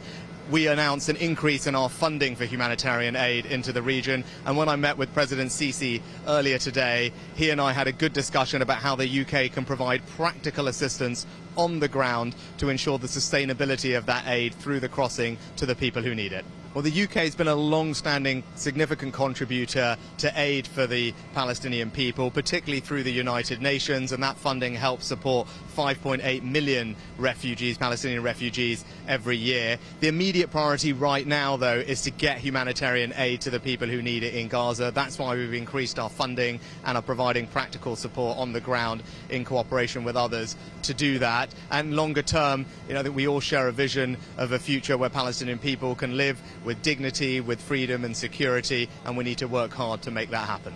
Well, it's important to remember what happened here is a situation where we need to take the time to establish the facts, and we mourn every innocent life that has been lost, people of every faith, every nationality in this crisis. In this situation, it's right that we take the time to establish the facts. I have asked our chair of our intelligence committee in the UK to conduct a review of the evidence, establish what's happened, and they are doing that work, and it's important that we give them the time to do so. Now, if you thought that the housing crisis couldn't get any worse, well, Waltham Forest Council has secured government funding to purchase 117 new-build flats to provide housing, just, it says, for Afghan and Ukrainian refugees. Well, £15 million in government funding will be allocated for refugee housing and an additional £38 million in borrowing to buy 2 more blocks. Well, how much is this going to cost us in the end? Because obviously this initiative is the council's dedication to addressing the refugee crisis, but at what cost? Shouldn't they be focusing on their own residents' needs? Joining me now is the Reform UK candidate, Mark Hoth. Mark, thank you very much for joining us. This idea that you could spend, well, the best part of 50 million quid in the round there, just to house, they say, Afghans and Ukrainians and no Brits in a prime bit of real estate, I find that quite repulsive, no? Yeah, I think the thing with this is there's two sides to this. First of all, they're borrowing £38 million, and we all know how well or not the Labour councils tend to spend money, as we've seen with Birmingham City Council going bankrupt. We've also seen property problems in Croydon as well at the same time. And I think that's the first thing. So they're not very good at doing property deals, and I think they should really get out of it. The second thing, though, is the local authority concerned, you know, they've got a high number of younger people that live there, trying to get onto properly on the housing ladder, and they're going to prioritise migrants over the British people that actually live there. Now, don't get me wrong, I think it's important that we do respect the fact that these are Afghan and Ukrainian refugees, and they do deserve to have the right level of support, but I don't think prioritising them over, you know, British young people that live in... This is the conversation that needs to be had, though, right? This is the conversation that needs to be had. It's all very well and good saying that we're going to have refugee and asylum seeker schemes, but if the British public is asked, well, do you want those people to be housed at the expense of Brits? So if I was in Waltham now and I was homeless and I've been a British taxpayer my entire life, I would have to join the housing waiting list alongside everybody else, I imagine. Not just in Waltham, by the way, right across the country. That could take me absolutely ages. I mean, I've done reports, for example, of people in Ealing in West London living in shipping containers with kids because they can't get housing. But if I was an Afghan or a Ukrainian, I could be plonked in a brand new £400,000 flat somewhere. And that's not right, is it? No, it's completely unacceptable. And like you say, these are quite, you know, very nice residences in this borough, and they're giving preferential treatment over, quite rightly, what you said, you know, about against homeless people that are living here who are trying to get onto a housing ladder. And it's just completely unacceptable that that they jump the queue. And it's just another virtue signalling episode from a Labour council who really don't understand how to run things. As I've said earlier, Patrick, that we've seen in Birmingham, we've seen it in Croydon, we're seeing it in Basildon as well. But I just wonder if this is a sign of things to come. I just wonder if this is a sign of things to come, because there is a big fear that with the Labour Party, we're going to end up with an asylum seeker backlog that just gets waved through. We're not really going to see any deterrence in the shape of Rwanda, so we're going to end up with more problems coming across the channel. And then that just means that we're going to end up with more housing schemes like this, specifically for refugees or channel migrants. In the meantime, what happens to your average working-class Brit? Exactly, and that was certainly some of the feedback that we got recently in Tamworth, where we were campaigning for Reform UK. You know, most people that we spoke to were very concerned about the levels of immigration and illegal immigration. And at the same time, we've seen the result. You know, the Conservatives have got kicked out because they haven't stopped the boats. They haven't done anything about immigration, whether it be legal or illegal. And so, therefore, this is now coming home to roost for them, because this is one of Rishi Sunak's major policies, was to stop the boats. He hasn't stopped the boats, and he has no intention of stopping the boats because their policy don't work. And the things like Bibi Stockholm barge is just a, you know, what do you call it, kind of... red herring. Farce, really. It's just a farce. And this is what we're seeing as we move forward. It's all just virtue signalling. We're pretending we're doing something about it when actually we're not really doing anything about it. All right. Look, Mark, thank you very much. It's Mark Hoth, there's a Reform UK candidate. I've got a statement here from Waltham Forest Council. So this is what they said to us. As the council has secured funding for the Department for Levelling Up Housing and Communities and the Greater London Authority to secure homes for Ukrainian and Afghan refugees, households taken in under recent Home Office schemes. The funding will secure new properties for the council. No one already on the housing waiting list will lose their place. These properties will revert to council ownership when vacated and can then be used to help reduce the housing waiting list. No final decision has yet been made. The proposal will go to the Cabinet in November. I think this is symptomatic of a wider problem, though. OK, which is it's not just about the Afghans and Ukrainian refugees who've come over here as part of UK schemes. I mean, Hong Kong individuals as well. I mean, they're going to have somewhere to live.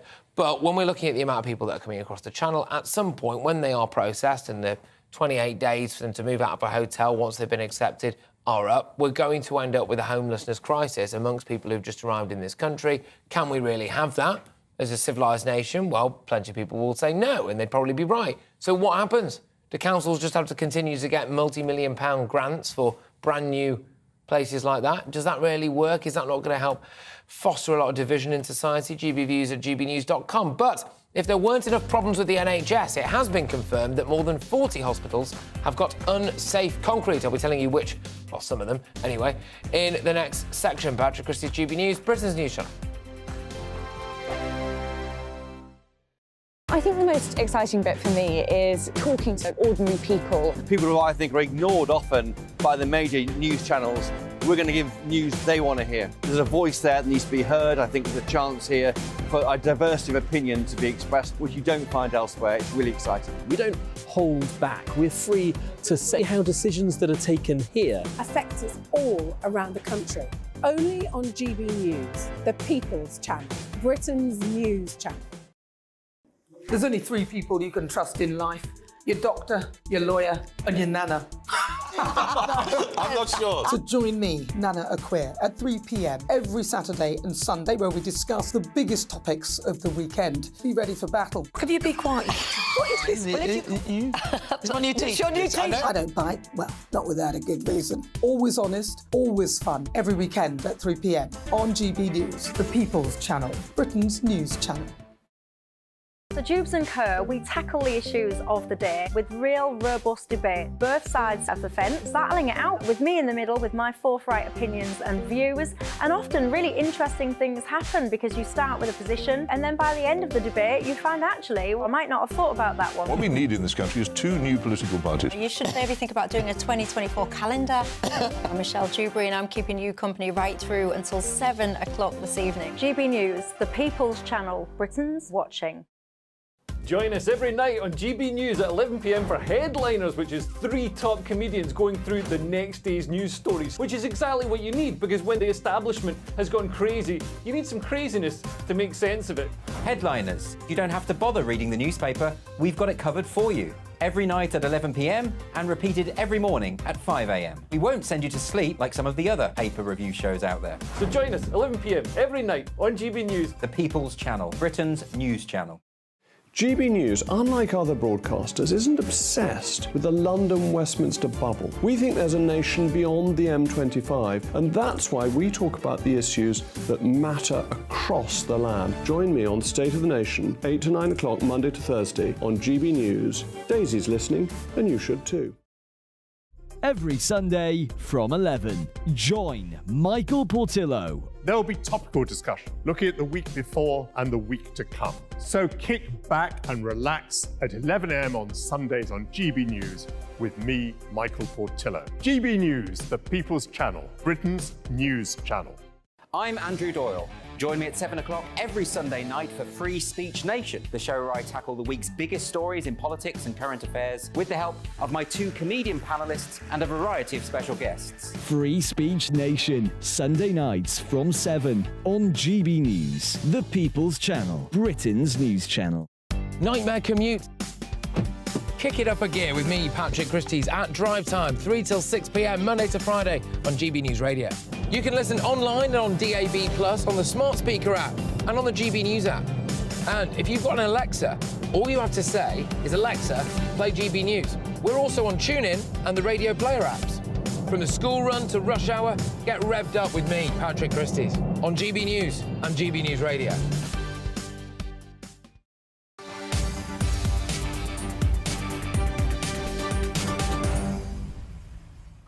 Welcome back, 5:45. You are watching or listening to me, Patrick Christys, on GB News. Now, the number of hospitals confirmed to be affected by unsafe concrete has risen dramatically.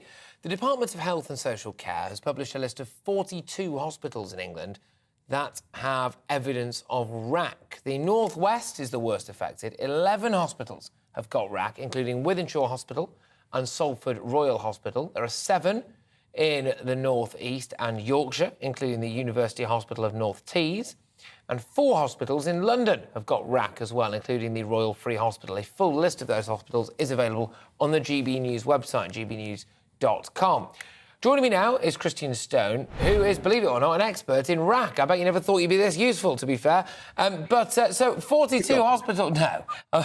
42 hospitals, apparently. How bad is this? So when it came to schools, quite easy... It was massively inconvenient, but quite easy to evacuate because you could just stop the kids from turning up. But if you've got people on intensive care wards in a variety of different hospitals, I mean, you can't just move them out, can you? So this is actually more serious, isn't it? Well, the NHS has known about this for quite a while. Right. This isn't the first time they're hearing about this. They've known about this since probably 2015, 2016, and they've been funding research on this since 2018. So this is not news to them. Right. They are probably the best informed of all the organisations on what to do about RAC. And a lot of the RAC that they have is actually non-structural in a lot of these circumstances.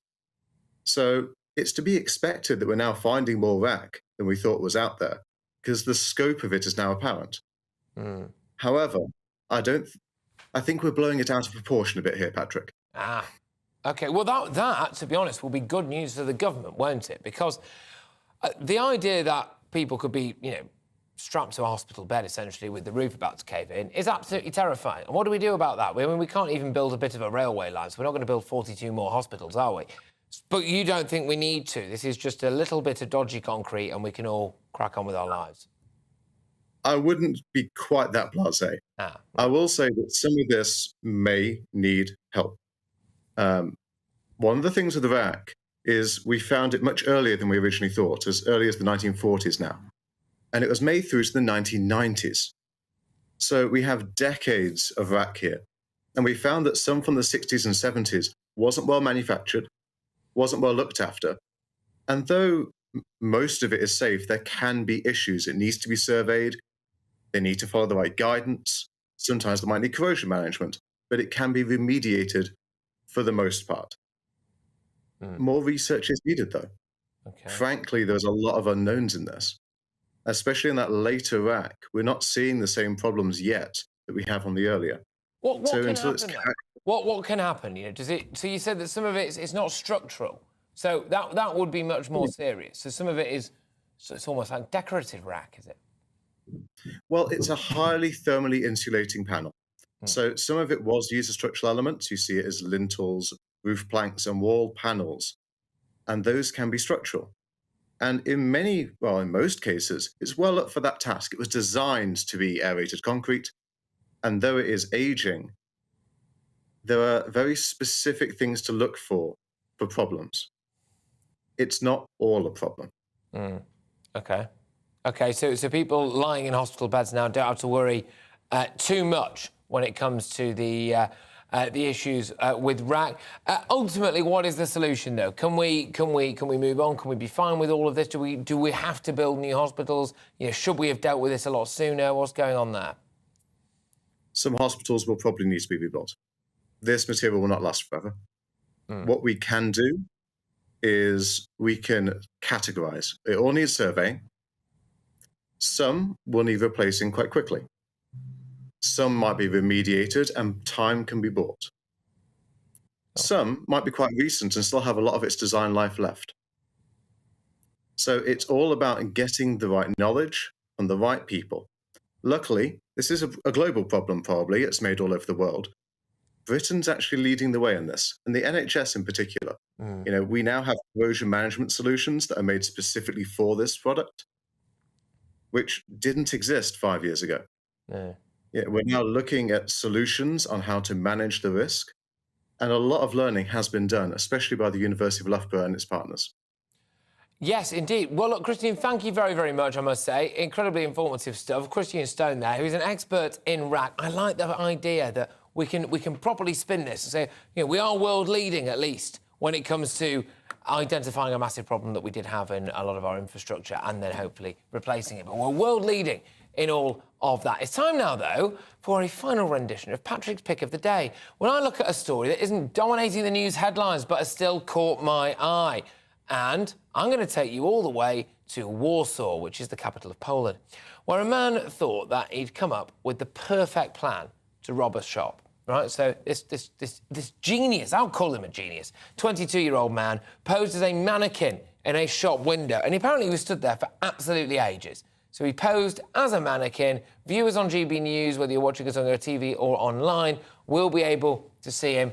He's the one on the right there, OK? Which, the thing is, when you know that someone in that window is posing as a mannequin, I think it's immediately obvious. But actually, hiding in plain sight, you might not have thought that if you were just walking past, or crucially, if you worked in the shop, because the shop workers didn't clock it. He stayed there until the shop closed, and then he decided to help himself to some jewellery, which he did.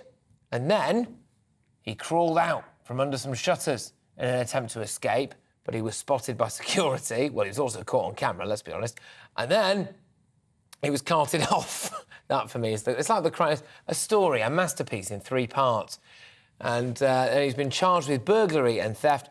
And you know what? He could actually end up being jailed for 10 years as a result of this little escapade. So, not a particularly great day out for our chap there, although I do admire the bravery of him. Because when you're there in that shop window and then the security come up to you and say, what is it that you're actually doing? I suppose you could try and blag it, couldn't you? Going, look, I'm just making some kind of TikTok video. But he did actually get away with it. Forgive me, though, but the people that are working at that shop, I think that they need to be looked at, OK? So they didn't understand a human being, not even really dressed as a mannequin, just dressed as himself, standing in a shop window, but then also he managed to let himself out by crawling under the shutters. So, yeah, just begged the question about whether or not you really needed to hide that hard to get in there in the first place. But there we go. I'm just going to finish with a couple of emails quickly. gbviews@gbnews.com. Thank you very much, everybody who's been getting in touch, who's been listening and viewing this show. A lot of reaction to that story that I brought to you about a council spending £35 million, well, taking out a loan potentially for £35 million, on top of a £15 million government grant for accommodation that's just going to be given to Afghan asylum seekers and refugees and Ukrainian refugees. Kathy's been on. Kathy says, Patrick, what about homeless Brits in the area? Surely the local council should be looking after the people that actually vote for them and pay council tax. Yeah, Kathy, I mean, I think that really is the crucial point, isn't it? Where is the vote winner in this? Where is the actual vote winner in it? People might say, well, it's the right thing to do. Yeah, fine, but we do have a housing crisis in this country. And if subsidies can be found for certain groups of people, could they not be found for people who are already here? Now, Michelle Dewberry will be joining you next. She'll be with you for the next hour. I'll be back on for a very different kind of show this evening, 8 till 9 p.m, where we're just going to take a little bit of a light-hearted look at the week's news. So, yes, make sure you tune into that if you fancy a little bit of a laugh on this Friday night. Thank you very much, everybody who's been watching and listening in. I will leave you now. But, yes, Michelle Dewberry comes up next. See you soon.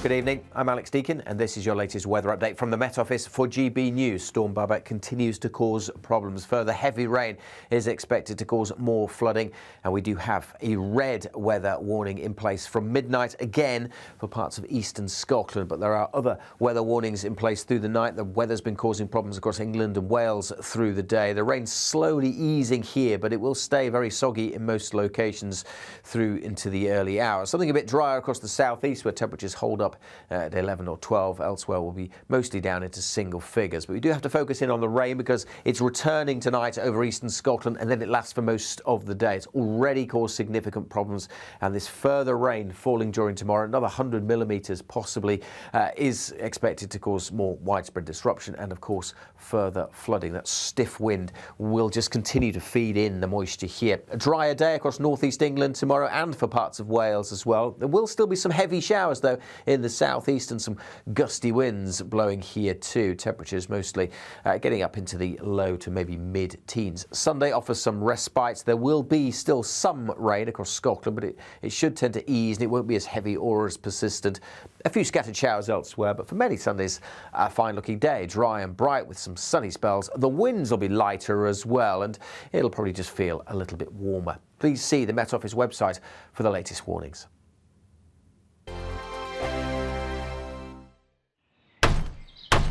Who is it? We're here for the show.